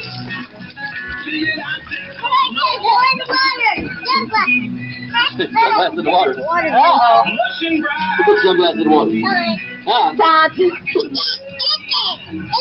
Hi, Ton. Tell us who's in that. That was Mira, Don, me. I think I seen Jackie and heard Amber. I'm sure we're probably all out there. And tell us who Jack. And Eli, I'm sorry. Jackie's my daughter. Your stepdaughter. My daughter. Right. Yes. Yeah. And tell us about Jackie's involvement in the baby's lives. Come on now. She was basically like a little second mom to him. You know, especially that summer. She was a mom to him. They took a vacation, went up north, and we went ahead and let Jackie watch him for the summer. That was the summer before she was going off to college. And she said that she would like to help and she should keep an eye on him. Nice. Did she sort of volunteer for that job? Yeah, yes, But she lived there, right? yes. And these were, I mean, she interacted with them like she was babysitting, or like they were. I like their own kids. They even made comments that when they were up north in my cousin's Paul's house. Paul said, "You think they were married?" Where'd they all sleep at your house that time? Well, I have 3 bedrooms, so we had plenty of room. Did they like sleep in? But they would all sleep with me and Grandma, And then would they sometimes sleep with Jackie too? Jackie. I mean, wherever they wanted to sleep. Usually we were just trying to run them down so they'd go to sleep. 'Cause, I mean, there were a bunch. He seems like a good grandpa. Ample. I'm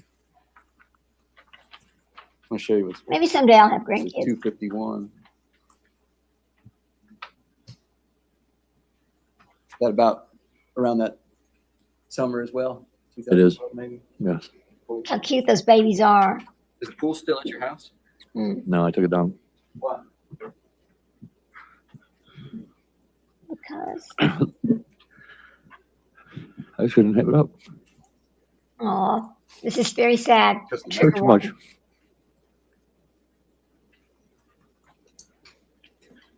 I know this is brutal for you.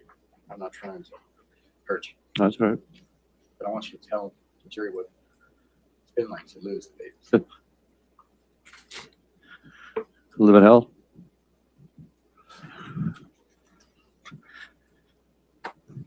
I don't know how to explain it. It just changed my whole world, How do you explain that, right? How do you Don't explain sleep. that? Just, Mm. it's really, it's been 6 years for me because, and then the no, I didn't get to meet, Elaine. Yes, sir. Tough. Excuse me. When you told the jury already when Timmy was arrested, you got a call from Smith County Sheriff's Department. You went down there as quickly as you possibly could. Yes, sir. Yes. I know the jury knows this, and I'm not going to want to revisit like blow by blow, but what was your purpose in going down there when you went? They asked you to come To see what was going on. I mean, why Timmy was there with no children. Why we didn't know where they were. Did you want to find the babies desperately? Or anything. Did you do everything that law enforcement asked of you? Yes. Did they even have to ask you to help? No.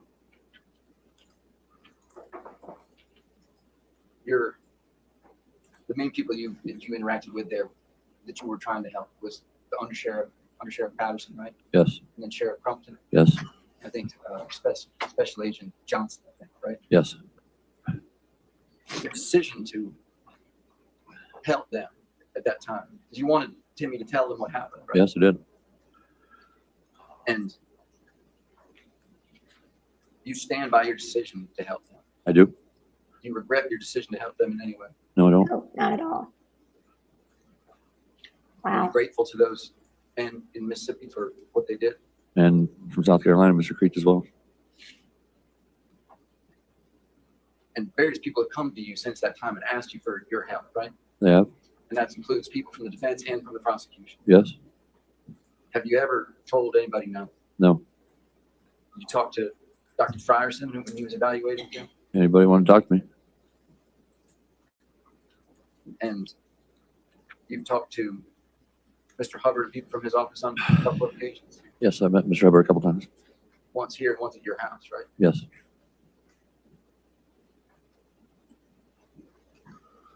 And your decision to cooperate with everybody that's asked for your help, you regret that and you stand by it? I stand by it.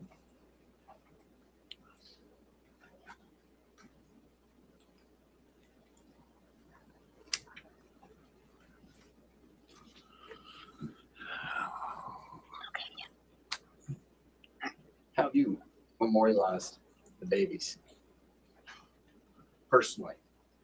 Okay, we've already seen that Me? part. So Well, I just, skip past I that. think Skip past those. We're gonna skip past them showing his tattoos. Okay, we're gonna actually when they start talking again. I know. There you go. But Oh, you it's- killed for the babies. Yes, and my son for that matter. I mean, it's more for babies though. Not just a moment ago.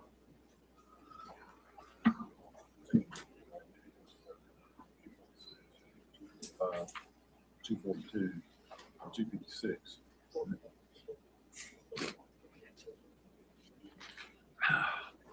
Boy,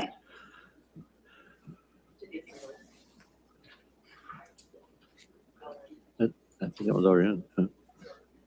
Yeah, 361 is a video. You admitted that. And then there's 332. and there you saw that. So put them all in, not 332.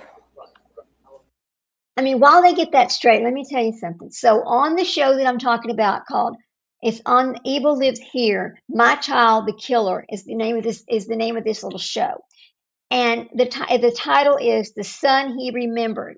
And this is Timothy Jones Sr. as he reflects on the harrowing transition of his son Timothy Jones Jr. from a beloved child to a mass murderer. So his key statements and recollections in this episode, which if you haven't seen it, please go watch it because it gives you a lot of insight to the father and how much and the shock that happens to the whole family when they learn that their child here has taken out all five of his children. He says, raised with love. Jones Sr. emphasizes that he raised his son alone and did his level best to provide a happy life after his son's mother left. He promised to give Timothy a better upbringing than his own and wanted him to be special. Now, we see a lot of this in other parents where they're like, oh, I want my child to be special. They treat him special. Gypsy Rose Blanchard, she was treated special, wasn't she? Look what happened, right? There's a whole bunch of them that were treated special, and look what happened. But let's see if we can see what they're going to, hang on a minute. Let's go back over to the testimony and see what he's got to say. And then we'll come back to that. All right, let's go back over here where they're actually showing some testimony. Okay, let me see. All right, so he's going to put that up there. Here we go. Come on. Yeah. I know the program Evil Lives. It's a good look. I do. And Bogey, that's a good show, isn't it? I've watched all of them. When I saw there were some new episodes of something, I was so excited. And so I turned it on, and when I came across this, I was like, oh my God, we've got to talk about that show. And we've got to talk about what happened here. Because in the show, the next thing he says is, and this is trigger warning to you guys, I knew he'd killed them. He recalls the moment he confronted his son in an interrogation room in Mississippi. He describes seeing a person he didn't even recognize. Yeah, it's a good one.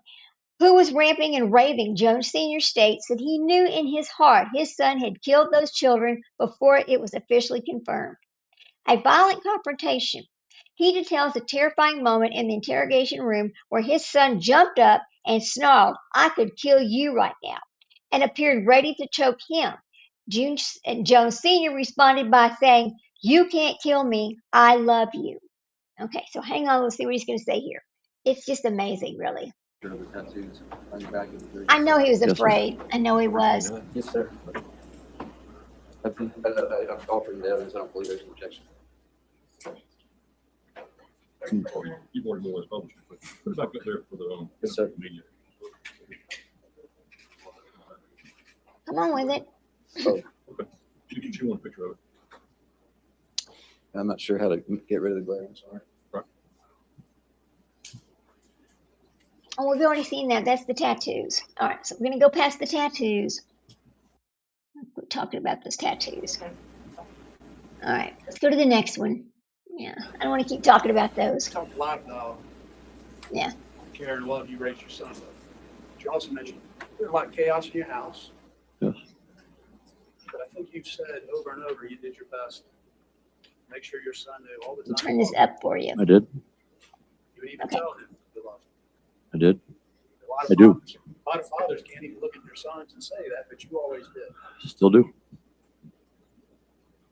I wonder if When he was growing up, you always made sure you had clothes on his back.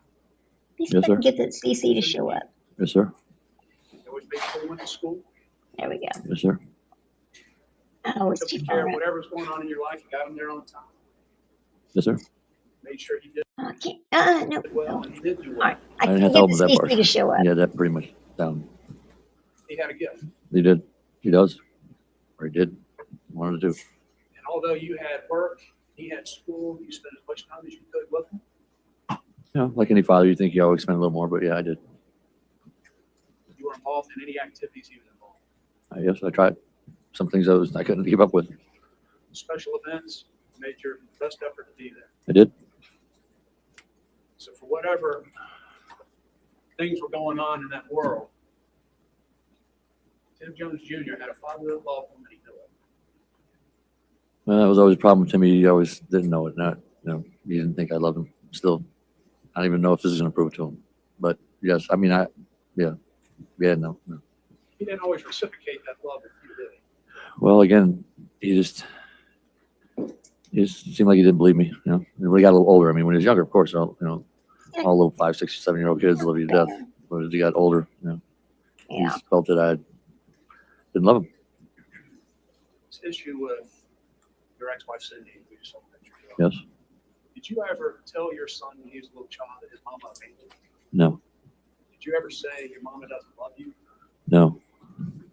That would be cruel. wouldn't It would be. it? Did you assure him you weren't going anywhere? Yes. Did you let him know his mom was sick? I did when he was older. In the beginning, I didn't say. I mean, I told him, your mom's not here. Say I don't like to you're really mad say. about it. No. As he got older, he started to challenge you more. Teenager. That's right. That's what teenagers do. You described, I think, you testified last time, sometimes dealing with him when he got older, like walking on eggshells. Yes. Any little thing can set him off. Yes. He'd go to his room, or he'd walk away and he wouldn't talk to him. Yeah, at times, yes. He'd punish him. Pardon? He'd punish him. I guess you could sort of look at it that way. I mean, I thought it was punishing him some, but yeah. Your babies, grandbabies. Yep. Said over and over how much you meant. More than anything. I don't think anybody's going to question. Pardon? I don't think anybody's going to question. I hope not.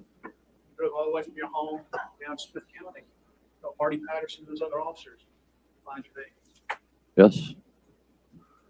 I believe you told us when you found out your son and those kids were missing, your first thought was, Timmy just drove them off a cliff. Well, that was later. My initial thought was that he got back together with Amber, and it's like, well, that's fine. I mean, that's what I really thought. But then when I realized what was going on, yes. When I talked to Amber and that wasn't the case, then I just thought that he lost it. Last saw him Christmas Eve in 2012. Yes, sir. That was the evening your son. In June. Yeah, 2014. It's 2012. No, 20. Oh yeah, because yeah, okay, I forgot. I'm bad with dates too. I got to write. December 2012 Christmas Eve. Yep. He got upset. Jackie, your daughter. Well, you've been upset all weekend, so. I think you I'm gonna turn this up a little more for you. That's the way I took it. He was just upset because he wasn't with his wife and family. I mean, he was with his kids, but he missed Amber and he didn't have her, and it upset him. Yeah, and I can understand that because I went through a divorce, so I know how I felt. So he was, I think you told us he was picking on Jackie, and he even started picking on Julie, got her involved in it. Well, he didn't. He tried to pick on Julie, of course he did, but yeah, he was just nitpicking at Jackie, just bugging her, pestering her. Yeah. You intervened. Yes, He got upset. he did. Always got upset. It looked like you were taking someone else's side other than his. I mean, I guess you could look that way, yeah. Going all the way back when you got remarried, you married as Carol. Yes, He got upset as a child. he got jealous. You picked a woman over him, That's the way he took it. Yes. and that stayed with him. Yeah, I believe. Okay, hang on. Let's talk about it for a second. A lot of children feel that way when you've got divorced parents and then the parents they get married to somebody else. These children automatically, they have those feelings. I think what helps a lot of families is when you go to counseling together as all of the kids and the parents, so that the children can get help learning to acclimate with this new person, and that no, dad or mom is not picking somebody over them. They're choosing another person to bring into your life for everybody. I mean, to help everybody. It's not in most cases that this is what should happen, but it doesn't happen in most cases, and that's what's sad. And I can see where I'm not excusing anything he's done. I'm not. But so we've got a child that started out being angry when he was younger. He's angry. So he doesn't have his mother. He's thinking his dad's chosen a woman over him. He's got a hair trigger. Little thing sets him off. I know when this man said, I thought he drove him off a cliff, he's had feelings that this man that he was not stable for a long time. Well, let's keep listening. For a while. Married Julie. It's Yeah, like, he's sad. over it. Now, he helped you find Julie, but there were times. Well, if he got mad at me, he got mad at the world. I mean, that's what it was. On December of 2012, he packed his kids up, came back to South Carolina. Yes, sir. It was a year and 8 months before they talked about it. All of Whatever it is, up to Labor Day. all of 2013, there wasn't a single phone call. Well, but I knew what was going on because he was talking to my parents. Right. So I kept tabs on him that way. All the way into August of 2014, finally, you picked up the phone and you made contact. Because of my father. You made plans to see him, kids, and Labor Day. Yes.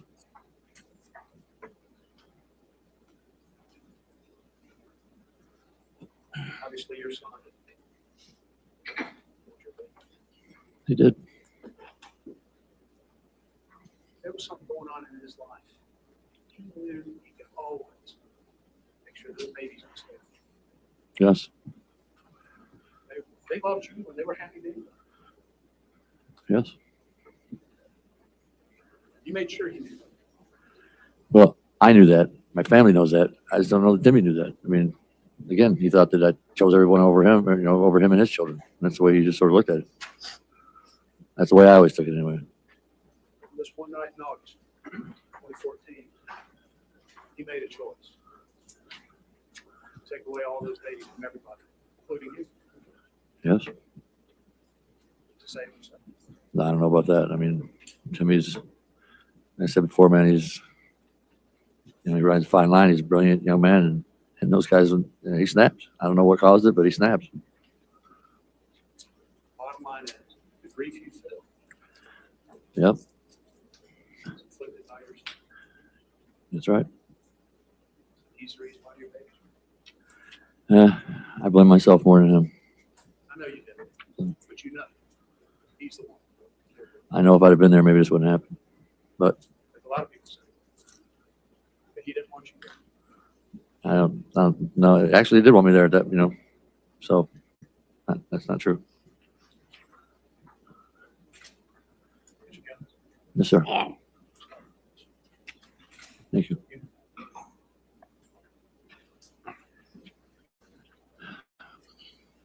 so this is going to be the end of his testimony. So now we're going to stop right there.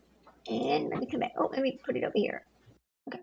So let me talk about what happened. Okay, so then he goes, this is from that show. But you can see he said, I blame myself because he says he wish he would have been there. Well, we know hindsight's 2020, and a lot of things have happened in families. And people say, God, if I'd have been there, this wouldn't have happened, But there's just things that we can't prevent other people from doing because we're not in their head. We like to think that we can, but we can't. But anyway, so he goes, guilt and regret. This is Jones Sr. Jones Sr. expresses deep self-blame, stating he regrets not doing more to help his son or save his grandchildren, specifically mentioning his regret over not speaking to the babies for one last time. His current relationships. He notes that he has not spoken to his son since the trial because he is falling apart while his son is reportedly laughs and giggles about the situation on the phone. I would love to have those phone calls from prison. I would really like to have them. I don't know if anybody's ever ordered them. I might see if we can get them or not. I don't know if South Carolina even releases phone calls from prison. But him sitting here and telling us that he has not spoken to him because his son was laughing and giggling while he is falling apart after the death of these children. It's so incredibly sad. But now there's another part to this situation, which is his mother, which we know his mother's a schizophrenic, etc. But here's what I wanted to say something. I wanted to go back to this for a second, and it's about schizophrenia itself. So let me get back over here where I have this saved. Okay. Shoot now. Okay. Here we go. Here we go. So let's talk about schizophrenia and how and when is it inherited? Okay. Okay. So Timothy Jones Jr., a schizophrenia diagnosis, which was a central point of the conflict during his 2019 trial for the murder of his 5 children. While Timothy Jones Sr. believed his son inherited the disease from his mother, the legal and the medical findings were split. The conflicting diagnosis came about as the defense views schizophrenia as experts, including forensic psychiatrist Dr. Sean A. I can't pronounce the last name, so I'm just going to call him Sean A. testified that Jones Jr. had a clear diagnosis of schizophrenia. They pointed to his family history, his mother was institutionalized with the disorder, and his positive response to antipsychotic medications as proof. But then the state and the court views it as substance-induced psychosis. The court-appointed psychiatrist, Dr. Richard Frierson, rejected the schizophrenia diagnosis. He instead diagnosed Jones with substance-induced psychosis caused by heavy uses of spice or synthetic Mary Jane. Frierson argued that Jones's symptoms cleared up too quickly after his arrest to be a true schizophrenia. So the outcome of all of that, the insanity plea was rejected. The jury did not accept the not guilty by reason of insanity plea, finding him guilty on all counts. His death sentence was upheld despite multiple appeals in the South Carolina Supreme Court. In July of 23 was his last appeal that was upheld. So as of May of 2026, Timothy Jones Jr. remains on death row in South Carolina. While an execution date is not currently active, he has exhausted his direct automatic appeals. And this is when I came across the South Carolina Appeals court. I found his records and all the files, all the briefs, everything's been filed. And this is when I came across the fact that it says he's had 2 stays of executions and that they have now ordered a competency evaluation. I thought that was the strangest thing. What I want to do is I'm going to see if I can hold on. I'm going to see if I can pull this up right quick from South Carolina. So hold on, let me quit sharing that. Let me see if I can grab that over here. Hang on a second, guys. Let's see. Okay, South Carolina. Hang on a second, guys. Hang on. Okay.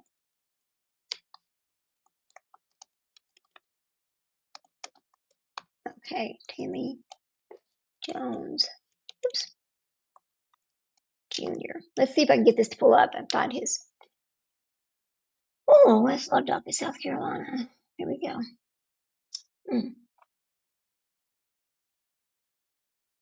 Oh, I think it's right here. Oh, it is right here. Hang on just a second. I think I can pull him back up. Okay, courts.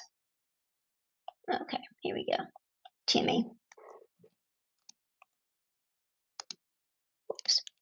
Oh, come on. Sometimes it just does, my mouse just doesn't want to act right. Let me see if I can get him to pull up. Oh, don't do that. Opinions and orders. Court of Appeals. Okay, let's see. I want to pull up the docket for him and to look at his public index. Here we go. Here we go. Come on. Come on now. Okay, it's giving me hell, isn't it? All right. Well, it's not wanting to let me pull it up. I don't know what's wrong with the system, but yeah. Tim was just jealous and probably jealous of, I believe he was jealous of his children, absolutely. But you know, the grandparent's role in the family, the grandparents always treat the grandchildren. It's perceived that they treat them better than they taught them, but that's not the case. I mean, grandchildren are a whole different story from your actual children. I don't have grandchildren yet, but everybody that I've talked to that has grandchildren says you don't understand until you get grandchildren. It's a whole different world. And I think it's sad that a parent would be upset or jealous that a grandparent would love their grandchild so much and want to spend time with them. It's just terrible what he did. I can't even imagine. I can't imagine anybody being jealous over their own children. It's pathetic. It's absolutely pathetic. Let me see if I can pull this back up. I just really wanted to pull this up because it's very interesting when you look at the whole case and everything that's been filed in his case. And here we are out to the very end where we're going to set an execution date and boom, he gets 2 stays and now he's going to get a competency evaluation. And I know what's going to happen. What's going to happen is he's going to come back and never say, oh, well, no, he's not competent anymore. I guess he's going to have to just have his sentence commuted to life in prison without parole. And that's going to piss me off and make me sick because if he is a true monster in every sense of the word, he is a monster. I don't even understand. How do you put your hands on your baby's neck and choke the life out of them? How? How do you do that?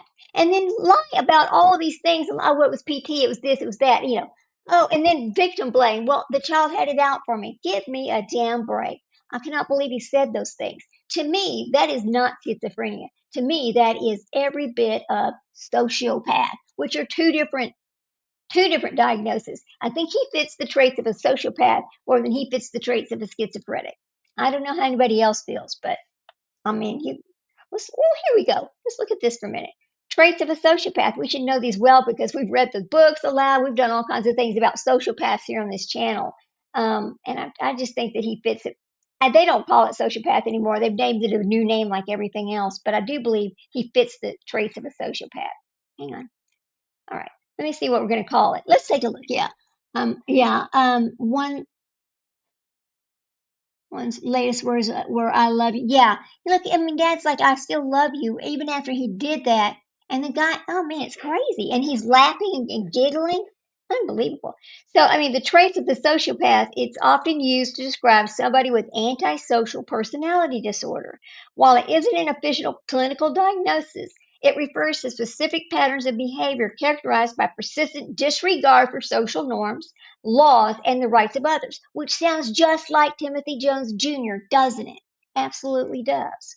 I mean, oh boy, I could just, well, I just don't understand this case.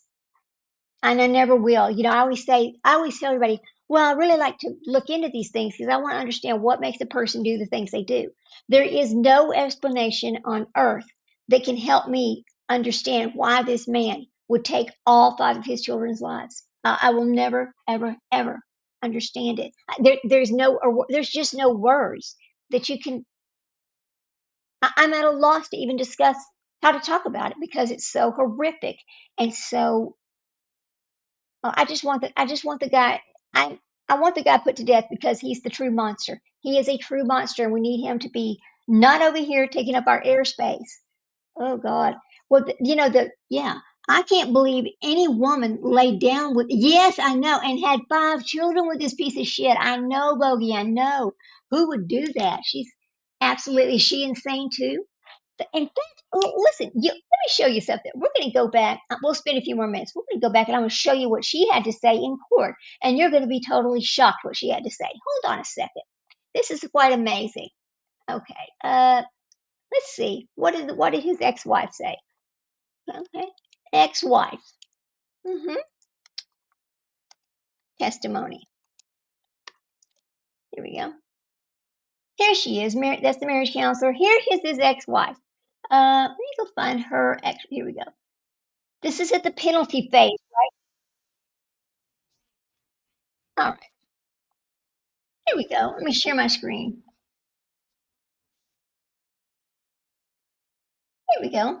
All I knew from 19 was Tim. Here we go. We'll just listen to this for a moment and let you understand. I personally, myself, can't bring myself to want anybody to die. It's a really hard. I hear what my kids went through. I'm just being honest. I hear what my kids went through and what they endured. Sorry. And as a mother, if I could personally rip his face off, I would. That's the mom in me. That's the mama bear in me wanting to just make him feel everything they felt. Hold on, Mama Bear. Where were you?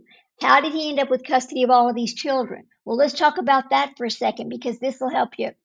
And how are you sitting there going, I don't want him to die? How are you sitting there saying that? Well, let's let her keep talking. I looked this up. I don't personally feel like I have the right to put anybody's life in my hands. I don't wish that upon anybody. I don't wish the Jones family to feel what I felt losing my sons.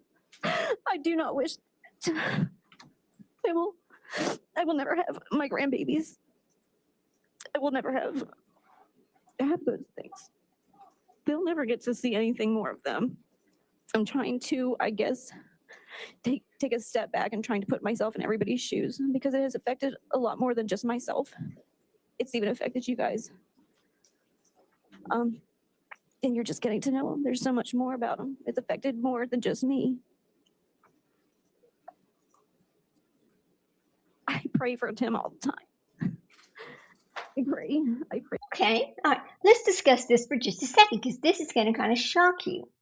Amber Kaiser Jones did not lose custody in a traditional courtroom battle. Rather, she voluntarily surrendered primary custody to Timothy Jones Jr. during their 2013 divorce because she believed he was in a better position to provide for them. In other words, she didn't want to fight to get child support, etc., because he made the most money. He's in a better position to take care of them. What? Think about that. Think about that, guys. The primary reason for the decision included financial disparity. At the time of their divorce, Timothy was a computer engineer at Intel, earning roughly $80,000 a year. In contrast, Amber was unemployed, had no car, and did not have a driver's license. But you know what? You still could have been a mother to your children. You still could have gotten help. You still could have gotten some child support to help you take care of those children. Lack of resources. Amber testified that she had nothing to offer. Yeah. Oh boy, Bogey is right. Oh boy. She testified that she had nothing to offer her children and could not even afford an attorney to fight for custody. Timothy had reportedly cut her off from financial resources and social support during their separation. This happens to a lot of women, but they still pull through. They still find a way. They still get help. They still get their children, right? He would have paid, he would have had to, yeah, he would have been paying child support, but she just let him take the kids. Okay. In the agreement, it's sad and it's trigger warning. It is bad. Okay, so allegations of infidelity. Timothy filed for divorce in 2012, alleging that Amber was having an affair with a neighbor. These allegations were included in court documents that portrayed Timothy as the responsible father and Amber as someone who had been investigated for potential neglect. Okay, now we know that in all of these cases where we have missing children or we have children that's been taken, their lives have been taken by the parents, there's always some kind of CPS reports in these situations, right? In the agreement, the final decree granted joint custody but established Timothy as the primary caretaker. Amber was granted supervised visitation every other weekend, which usually took place at a local Chick-fil-A under Timothy's supervision.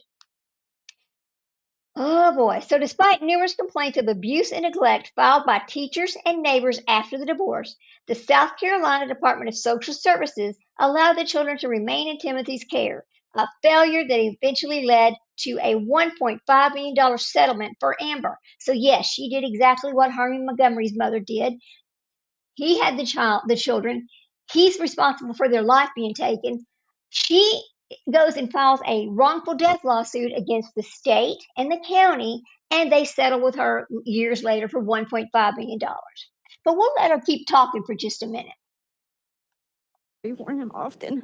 I pray for his family often. I pray for my family. They didn't even have the opportunity to know them. I can't bring myself to want anybody to die. That's something that I say because I have to be okay with what I say on this stand. This is something I have to live with. There's been a lot of loss on both sides of our families. Since my kids have died, I have lost 11 family members, if you include my children, within the past 5 years. One being an aunt that died the first day trials started of kidney failure. I've had many What has losses. that got to in do with your pregnancy. children? I had 8 babies altogether with Tim. 8. I had 5 healthy, 2 miscarriages, and a stillborn daughter, and now I have none of them. That's a lot of loss for a mother to feel. So I do sympathize with Miss Roberta. I do. I think her and I connected on that when I was involved in the Jones family. But here's something else. Hang on. Yeah. So she was nasty by behaving in that. Okay, let's see. Betraying the mom. Not cool. Let me see if I can read this. When a man divorces a woman and says something about the woman, yeah, it's ridiculous. But you know what's weird about this? The 5th baby was not even born yet. She was pregnant. Maybe she shouldn't have had them, right? Maybe she shouldn't have had them. I'm not sure, but I mean, anything would have been better than him being able to kill them. But the one baby was not born yet. So he had the 4 children at first. Then after the baby was born, and she turned the baby over to him because he got custody of all of them. Now imagine that situation. It's like she walked away from these kids. And why does she need supervised visits? There's a whole bunch to this story that makes no sense at all, and I don't understand it. And some of it's just really never came out. Like they don't really talk about what she did that was so bad that she had to have supervised visits. And how does he decide? I mean, supervised visits with him. Why isn't it supervised visits with a CPS worker? What happened here? Something's not right. Something's not normal. It's strange as shit. Strange. Let me see what he's going to say here. It's ridiculous, really. I do. And I don't say it lightly. She's hiding Not stuff. showing It's my right. children mercy by any means. But my kids loved him. How could And she if I say speak that? on behalf of my kids and not myself, that's what I would have to say. Oh my God, yeah, alcohol. Yeah, something is being hidden. I don't know if she had a drug problem, alcohol problem, something is being hidden. I wish I knew what it was. But again, I'm never going to be able to understand how he could take the life of 5 children. Um, Even though I'm always curious, there's just no way to explain this. It'll never be explained. But listen to all the things she says. It's crazy. Well, it's not crazy, but it's something. I don't understand how she could say these things. Here we go. I don't know, girl. They're I not don't here guilt. for me. Yeah, maybe guilt.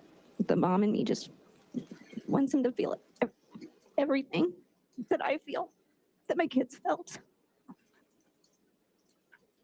Nothing justifies what you've done. There's nothing you could possibly say that would justify what you've done to my babies. But they loved you. I loved you. Look at his face. Look at the total. Look at his face. He's looking at her, looking right through her like, you piece of shit. Why are you saying anything to me? Where were you? Right? That's what it looks like he's saying to her with his eyes. Oh, wow. I thought Wow. if we could reach a point to make things work Oh, here we for go. our children, that we could. And then we'd argue again. And I'd say, there's the Tim that I can't be with. It wasn't Yeah. a game. No It was a expression. legitimate back and forth, a fight emotionally. I hope for mercy for you. I pray for you often. And I say that without excusing what he's done. Oh, yeah. I say that Yeah. wholeheartedly from the depths of my soul. I don't want anyone to feel anymore. There's been so much loss, a lot of loss. Thank you. Please answer your questions today. Boy. Let's see if that's the end of hers. Actually, no. Actually, then the other side of things starts asking her some questions. There's no possible way you could ever put it into their system. No, ma'am. You could sit here all day today and all day tomorrow and still not spill out all of the contents of your heart. Yes, that's true. Those 5 beautiful souls you had, they're irreplaceable.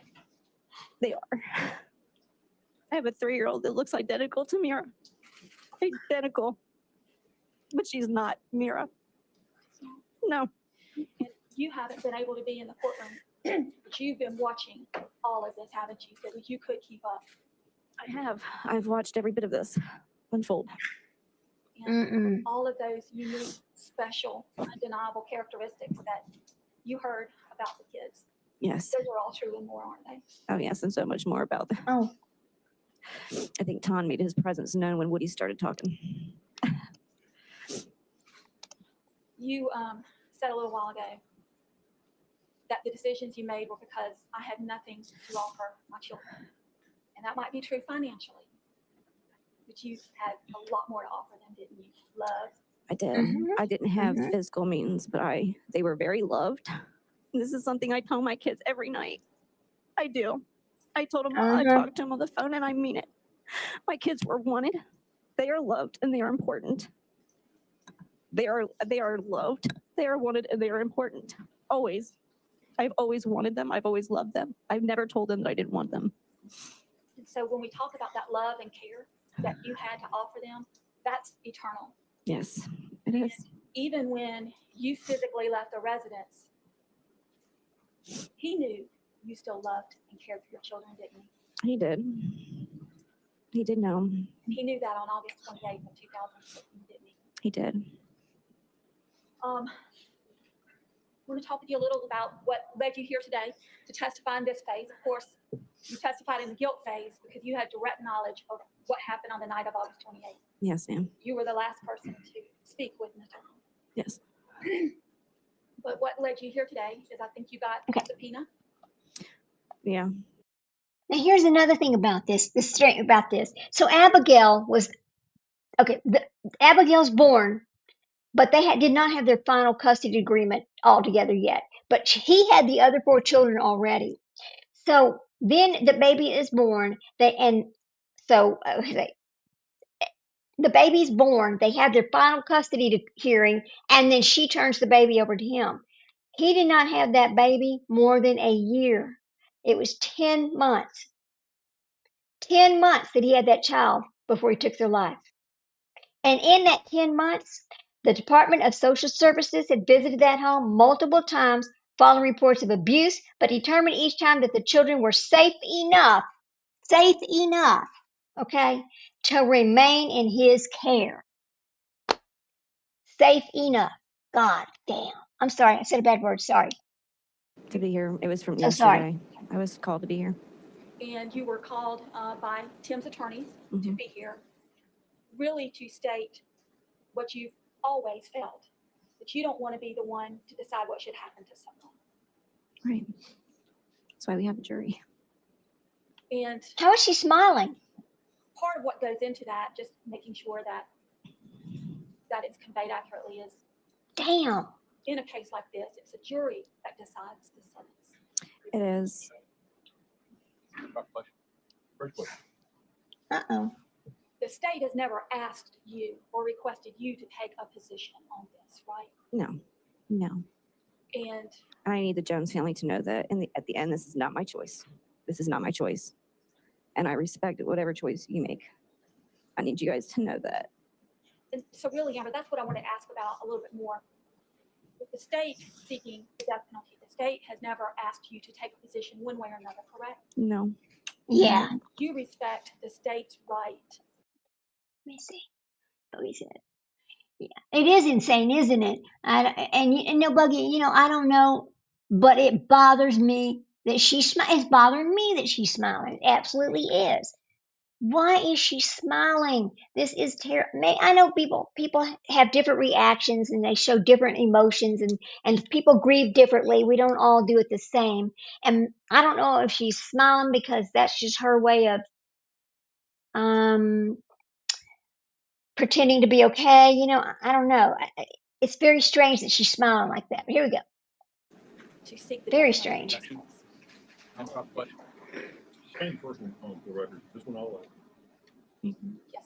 You respect the state's right to seek the death penalty in this case. Yeah. I do. I just can't. You don't want to be the one who would have to make that decision. Right. I can't make that decision. And we've never asked that of you, have we? No.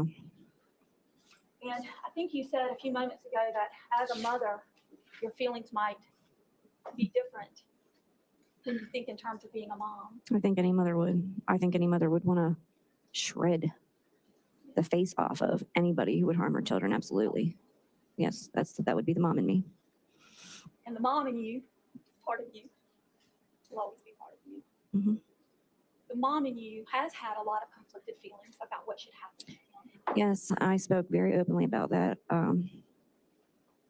I didn't get the chance just to kind of give a little, I didn't have the chance to hear everything that had happened to my children, what had literally happened to them or what happened that night, the things that had led up to this, I wasn't aware of fully. So I was finding out along with you guys and the world what had happened to my children. So in retrospect, the mom in me was like, fry him. Absolutely. But from the beginning, I have maintained that I'm not a death penalty. I'm a strong believer in no death penalty. But yes, I've had very conflicting opinions with that in regards to what had happened to my children. Yes, naturally. You spoke a little bit a few moments ago about some of the violence. Listen to this though. Hang on. There was an incident here in Lexington. Before she says this, let me tell you something else though. And this was from the CPS reports or the DSS. They're called DSS there. But Amber Jones alleges that the state failed to adequately protect these children despite numerous calls. The suit repeatedly refers to Jones Jr. as a well-documented child abuser. Now, remember, he said that the reason why the oldest child died was from making him run and do exercise. Right? But we know that's not true. He did lie about that. The lawsuit stated that in 2011, DSS visited the Jones home several times because the children were living in dirty conditions, were being neglected, and had substantial risk of physical injury. right? Okay, so what? And you left, and here's my question, and she left them there. She did not make other arrangements for her children, knowing this was going on. But let's hear what she's got to say here. It is ridiculous. I believe that you actually Ridiculous. the police. Would it be the 18-wheeler? Can you tell us about that? Tim and I were leaving Walmart, and we had gotten into an argument, and he said, hey, let's just play chicken then, you know, in a more stern, argumentative tone. And I said, Tim, it's not funny. It's not effing funny. It's not effing funny. We had the kids in the back seat. So an 18-wheeler was coming this way, and Tim steered the car where the 18-wheeler would hit me directly. And as we were driving toward the 18-wheeler, it wasn't much of a distance at all. And Tim jerked the car that way and just started laughing about it like it was funny. And I know he remembers that one. I did report that. It scared me. My children were in the car. Had that 18-wheeler hit, it would have killed everybody in the car. Is that the only incident that happened during the marriage? No. Were there times he laid hands on you physically? Yes. And you have since informed law enforcement about those times as well, correct? I did. One incident in particular, we were arguing. I can't remember what it was What about. an idiot is right.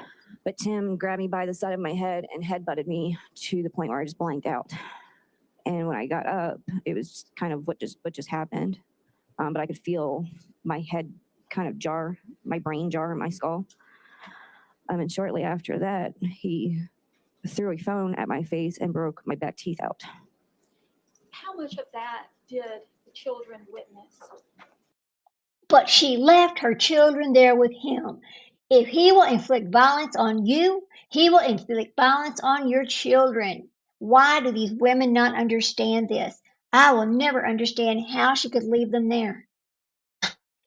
I mean, but let me tell you, it goes even further. In August 2014, court documents state that Timothy Jones picked up his children from school and daycare and took them home. Okay, well, there's a different part to this. Hang on. Okay, I'm sorry. Let's go back into 2013. Court documents stated that the children suffered physical abuse and neglect while in the custody of the father. DSS recorded that Timothy Jones was overwhelmed and posed a high risk of danger to the children. Overwhelmed and posed a high risk of danger, but they were left there in his custody. Why? Where were you, Amber? Where were you? Yeah, it just, she had to have known before that, before having had five. She knew he was a violent person. She knew she knew that he would just change in an instant. She lived on eggshells while she lived with him, just like his father discussed walking around on eggshells around him, because when he get upset, he would just fly off the handle. And he abused her physically.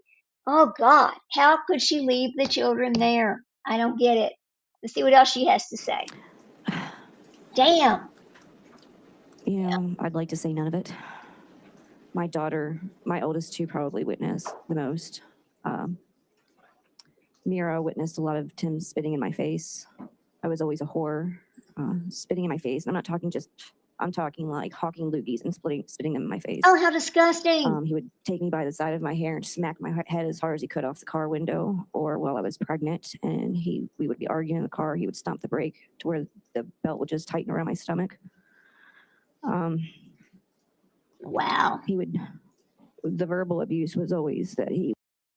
I mean, really, I can't believe people. I know, I can't, Bogey, I can't either. I can't believe that you had older children. You saw how he treated you, and you had more with him. What in the hell is wrong with her? It's not about what all's wrong with him, but what the hell is wrong with her? Jesus Christ. All right, we'll keep listening to this person. Damn. Would chop me up and feed me to the pigs. God. Because pigs will eat everything on me but my teeth, and I'll never be found. So, what you've just described, did that contribute to you leaving the marriage? It did. I think when you're in a situation, when you're in a marriage, and it was volatile both ways. I'm not going to sit here and lie and okay, sugarcoat and pretend that I'm this innocent woman. when you're in a relationship and it's like a tornado and a hurricane and it's like a head-on collision,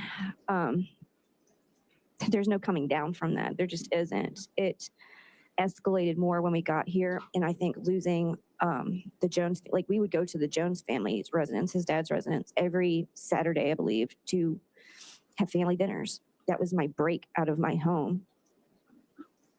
And I would vent to my mother-in-law or just have a moment and cry, because that's all I could do. When we got down here and we didn't have that. That is not all you could do, Amber. That is not all you could do. You knew you were in a dangerous situation. You knew your kids were in danger. And you left them there. And now you got what? You got $1.5 million settlement? You can't get your kids back, honey. You can't change any of it. God. That to Talk just about run sick. to. I don't think either of us really knew what to do. I think I couldn't get my kids out to go to a park if I wanted to. Why not? I was stuck in a home for 9 years all the time until we went to his dad's house. And I've got to say, as a woman speaking honestly, I mean, it'll drive you nuts.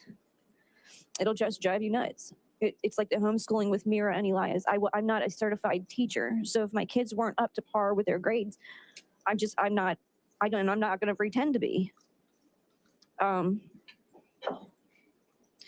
Videos, you identified them originally, I believe, in the first phase of this trial, and they have since been offered into evidence and have been published to the jury. But what can you tell us, Amber, about those videos that we saw that were sent to your phone of Mira and Eli? At the time that I received those, it crushed my heart because these are my babies. And I had even had a discussion with Tim about those recordings after they were sent. I felt like he was using my kids to manipulate me to come back home. Absolutely. The thing was with my children is that my children were still young, and they didn't quite grasp what was going on or the volatileness between our marriage. As kids shouldn't. That shouldn't be something that's flashed out to a child. That's something that they should be sheltered from, period. It was getting to a point where I couldn't shelter them from that. You shouldn't leave your children in that. You should have never left those children in that. I mean, look, okay, why? She's saying she didn't have a driver's license. Go get a driver's license. How hard is it? It's not hard. You can do this stuff online and go take your driving test. Because you're over 18, you don't have to go to driving school per se. I don't understand. She's acting like she had no choices at all. Oh my God. I know there are some women who truly are abused to that point, but I just don't believe, I don't know what I believe now. I just don't know.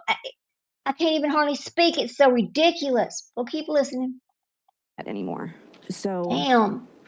Him sending these, it was almost tormenting. It was like, your kids are crying for you and you still won't come back. Why are you making them sit down and record themselves crying like this? Because you're tormenting them too. And just stop. It was tit for tat, back and forth like that constantly, and it was very draining. I'm not gonna sugarcoat things to benefit anybody here. I'm just that's my feeling on the matter. I knew my kids. I knew at least Mira and Natan wanted to be with me. Go get them. I didn't miss my visits with my children. I missed maybe 2 at the end. But I was very adamant about seeing my kids. And when I had the chance, I went to see my kids because Lord knows I didn't get to see them often. The pictures that you guys saw with Tim holding Gabe, I took those. And it was the last time I saw my children alive physically. I don't know how anybody else sees them, but to me, Tim was smiling. Gabriel was smiling. All the kids were smiling. There was nothing. I thought we were at a point where we were co-parenting just fine. We were meeting, we were communicating. We had our volatile phone conversations regularly. It wasn't every night, but it was regularly. On both ends. I was stressed because I was managing at Walmart. He made the schedule, and it's like, Tim, I can't get there at this specific. Okay. She managed to get a job after she left. She's managing at Walmart. She's apparently getting to work okay. Why didn't you go get your children? Why didn't you file for custody of your children? You were making money then. You were managing at Walmart. You could support your children then. Amber, what happened here? Bogey, think about what I'm saying here. Listen to her. God Almighty.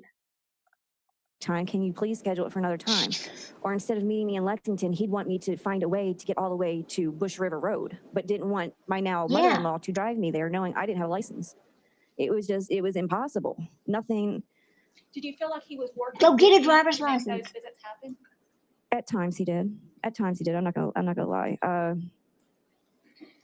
Damn. And there, you know, and I think his Yeah, it's dad all and his grandmother excuses. reiterated this too. When you make Tim mad, you make him mad. There's no working with him. There's no in the middle. It's either this or nothing at all. So it was rare that he would work with me on something. I believe he did work with me on letting me take them to Chuck E. Cheese and treat them to that. That was special to me because it's something I really wanted to do. I paid for every visit. So the videos that you received, your word earlier was manipulate. You believe you received those to manipulate you into coming back home? That's how I took it. Yes, that's how I took it. When we talk about the character of the defendant, the character of Timothy Jones, is manipulation a fair way to describe him? Yeah, it can be. Tim knows how to manipulate. Tim knows how to be stubborn and hard-headed, manipulative, coercive. About Nathan, I think a lot of what my kids may have said was coerced. I really do, because that's not the relationship I had with my children. When my children were with me, there wasn't a problem. There was no problem. My kids, mommy, and ran to me with open arms. I can tell you my kids were as stubborn as me, and if they had an issue with me, they wouldn't have ran to me. I believe there's a defense exhibit 267, defense exhibit 267, a statement from Crystal Valentine, wherein it's alleged that the defendant would tell the children that you didn't love them. Were you aware of that behavior? I was not aware of that. I was not. Bogey says, well, if you know that about him, exactly, you know that about him. You know that, I mean, see, the thing is she's talking about these volatile fights they're still having on the phone. How are you having volatile fights with him, but your children are okay in his presence? No. It was manipulate. Yeah, he was manipulating her, but what was she doing? I've heard not one word of any type of counseling for these children to help them acclimate into living in their dad's home and their mom not being there. I mean, I've heard nothing about trying to help these kids. It's all about her, or it's all about him. God almighty, you trash. Ugh. Oh my God. So when I say I'm finding stuff out along with you guys, I truly am. I was not aware that my kids felt like I didn't love them. I was not, because I showed it often. Anytime, I believe as a parent, when you are wrong for something, if you expect your child to not lie and to tell you the truth and to make things right, I believe as a parent you should do the same. And that has always been my thing with my children. That's why the notes were written to them. I know, girl. I know, I wasn't Bogey. the only failure in the marriage, but if I hurt my children, and I did, then I need to. Yeah, Bogey, I wanted to like her too, but you know what? The more I hear, the less I can. I mean, she's not the monster like he is, but there are certainly things going on here that should have been disclosed. You know, she knew. She knew. God. Apologize for. I need to address it. So, but I know I was not aware of them hearing that. I always let them know you are loved, you are wanted, and you are important. Just not enough to live with me. How about that? And I express that to them often. My fondest last memory of my son Nathan was him running to me across. Tim had just parked in the parking space at Chick-fil-A. And my son got out of the car and he had a little checkered shirt, which I still have to this day. I can't bring myself to wash because it still smells like him. But he had his arms open and he just took off in the parking lot saying, "Mommy." And I said, "Whoa, son, you're going to get hit by a car." The tight hug that my son gave me, I try to hold on to that because if they died thinking that I didn't want them or love them, it's going to kill me. Were you aware of any issues that Timothy Jones had regarding Nathan? The two children, out of all five of my children, the two that I always defended the most, that I found myself having to defend the most, were Mira and Nathan. Nathan primarily. Nathan did not have a problem expressing his feelings. He was very bold. If you did something, he would very much let you know to your face. You could have a zit and he'd let you know that it was ugly and to pop it. That's how upfront he was about his feelings. I think there was some resentment there with Tim. I think there was resentment with my daughter, Mira, and my son, Atan, wanting to be with me. I truly do. I think every parent, when you're in a situation where your kids are separated and you're fighting for, you're vying for their attention and their love, you're pick me. In that situation, I guess I didn't fight hard enough. I didn't feel like putting my kids through this tug of war was going to make it any better. I had my feelings and my opinions with their dad, and I felt like when they got older, they'd figure it out for themselves. Tim had other. Oh, really? Okay. When they got older, they figured out for themselves. I guess she decided when they were 12 years old or whatever, and they could make a decision where they wanted to live. Well, then she would let them come live with her because it was their decision. You don't let children make decisions. You make decisions for them about what's best for them. You protect them. You don't let them live with a monster who's going to kill them. God. Oh my God.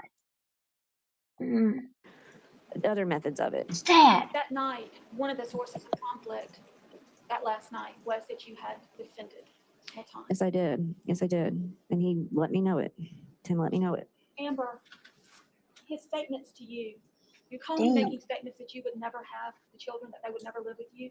He had many times, numerous times. He's made that statement on more than one occasion. That's right. Yes, I would Children say cannot Tim, make adult what have I done decisions. as a parent? I mean, the court didn't find anything wrong with me as a parent. Oh, I had really? joint Okay, custody. wait a minute. I chose. The court didn't find anything wrong with her. Why did she have to have supervised visits with him? Who made that decision and how did this happen? Because something is missing, right? Something is missing here. Yeah. As a mother, what I thought was the most responsible thing was making him primary custodial parent.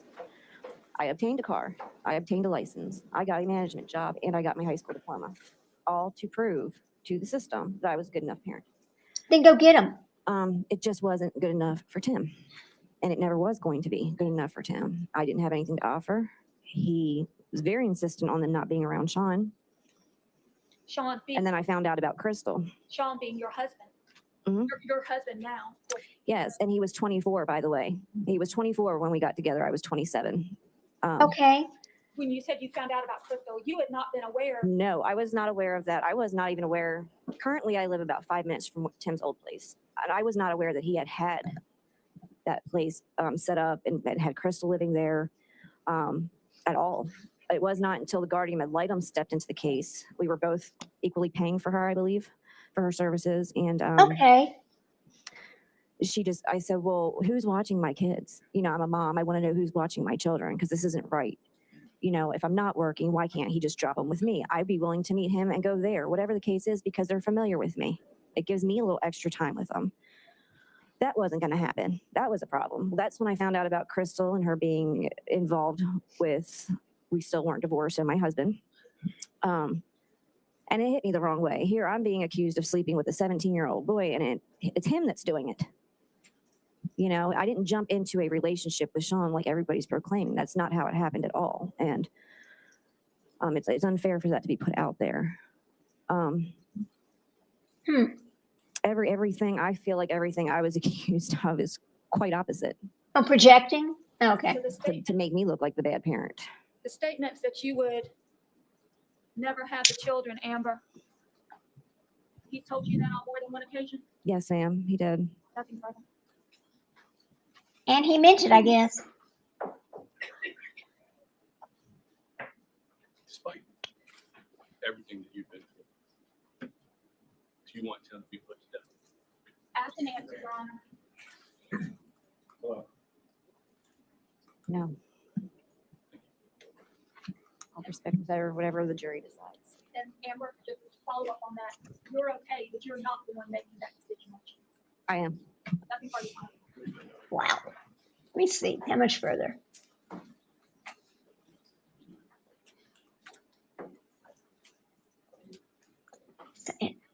See, there shows some more that there's some more testimony here. Let's see. Okay. Let me see if something else is. Let me see who else is on here. Hang on. Who is this? Oh, who is this? Oh, hang on. Oops. Who is this testifying? Hang on just a second. Okay, I got to figure out who this is, but isn't this quite amazing? Okay, look, she had a job, she had a car, she had a driver's license. She did have something to offer those children. Why didn't she hire an attorney and go get her children? Because you know what? There is a chance that she could have gotten them. There's a chance those babies could still be alive today, right? So I don't understand what happened here.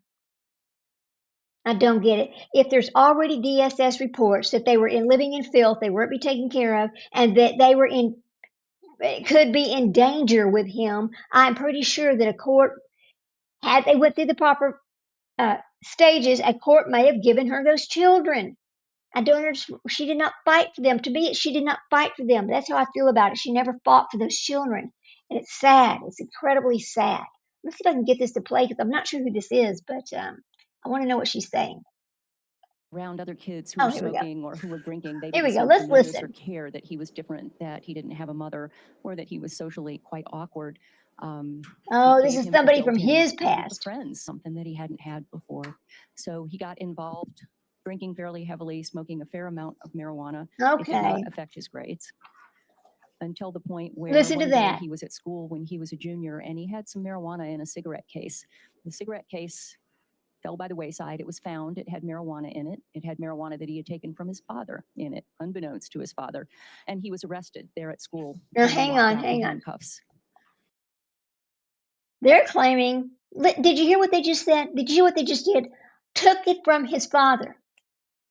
How do we know that's even, we don't even know if that's true or not true. And what has that got to do with him smoking pot? Boy, it's like they're wanting to blame everybody but Tim and Tim's actions alone for what happened to these babies. Okay, oh, we've been on here almost 3 hours. I might have to get off of here. But, I just wanted to, I'm just going to take this off. But I just wanted to do an extra live about him. Because when I found out that he had gotten 2 stays and now they're going to evaluate his competency, and he's more than likely going to be considered not competent anymore, then he's not going to get the death penalty and he's not going to have to pay for what he's done. He'll just be life in prison for the rest. He'll just be in prison for the rest of his life. But I'm listening to all these things, and it's like nobody's making him take responsibility for what he did. It's like they want to blame, oh my God, they want to blame everybody else and the spice he was, and the drinking and all the drugs and all these other things that he was doing, and the fact that his mother was a schizophrenic, and the fact, oh, come on, people. He is responsible for what he did. He knows exactly what he did. He was competent when he stood trial, and I don't understand why he's not competent now. But we're going to find out about that. Anyway, if y'all get a chance, go back and listen to the beginning of, if you didn't hear the beginning of this show, go back and listen to the beginning of it. If you get a chance, please hit that like button so we can try to get this out into the algorithm at some point. I'm over here working at this, but I know that some of this stuff is not for everybody. But I find it pretty interesting. And I always want to know, and again, my whole thing is what makes these people tick? Why do they do the things they do? How can this happen in today's world? How can so many children's lives be taken by their parents? How? I mean, it just makes it's just sad. It's senseless and it's a waste. There are so many kids that could be great people. They could cure cancer. They could do all these different things, but nobody protects them and their lives are taken. And that's what's happening here. That's what happened here. They were not protected. But I'm not going to say it was DSS's fault. I'm going to say it was a breakdown between the mom, the dad, DSS, and the teachers and the schools and everybody else. Nobody looked out for those children. Nobody. And now they're gone. Okay, with that, thank you for coming in. Thank you for visiting with me. I'm going to say, have a good evening. Take care of yourself. Have a happy Mother's Day tomorrow. Or is it tomorrow? Yeah, or today. Have a happy Mother's Day. Enjoy your day. And I'm going to say good night. And as I always say, go hug your babies. Life is short and our time with them is even shorter. And with that, I'm going to say good night. Thank you again. Y'all have a good evening. Enjoy your Mother's Day. Bye, guys. See you later. Thank you.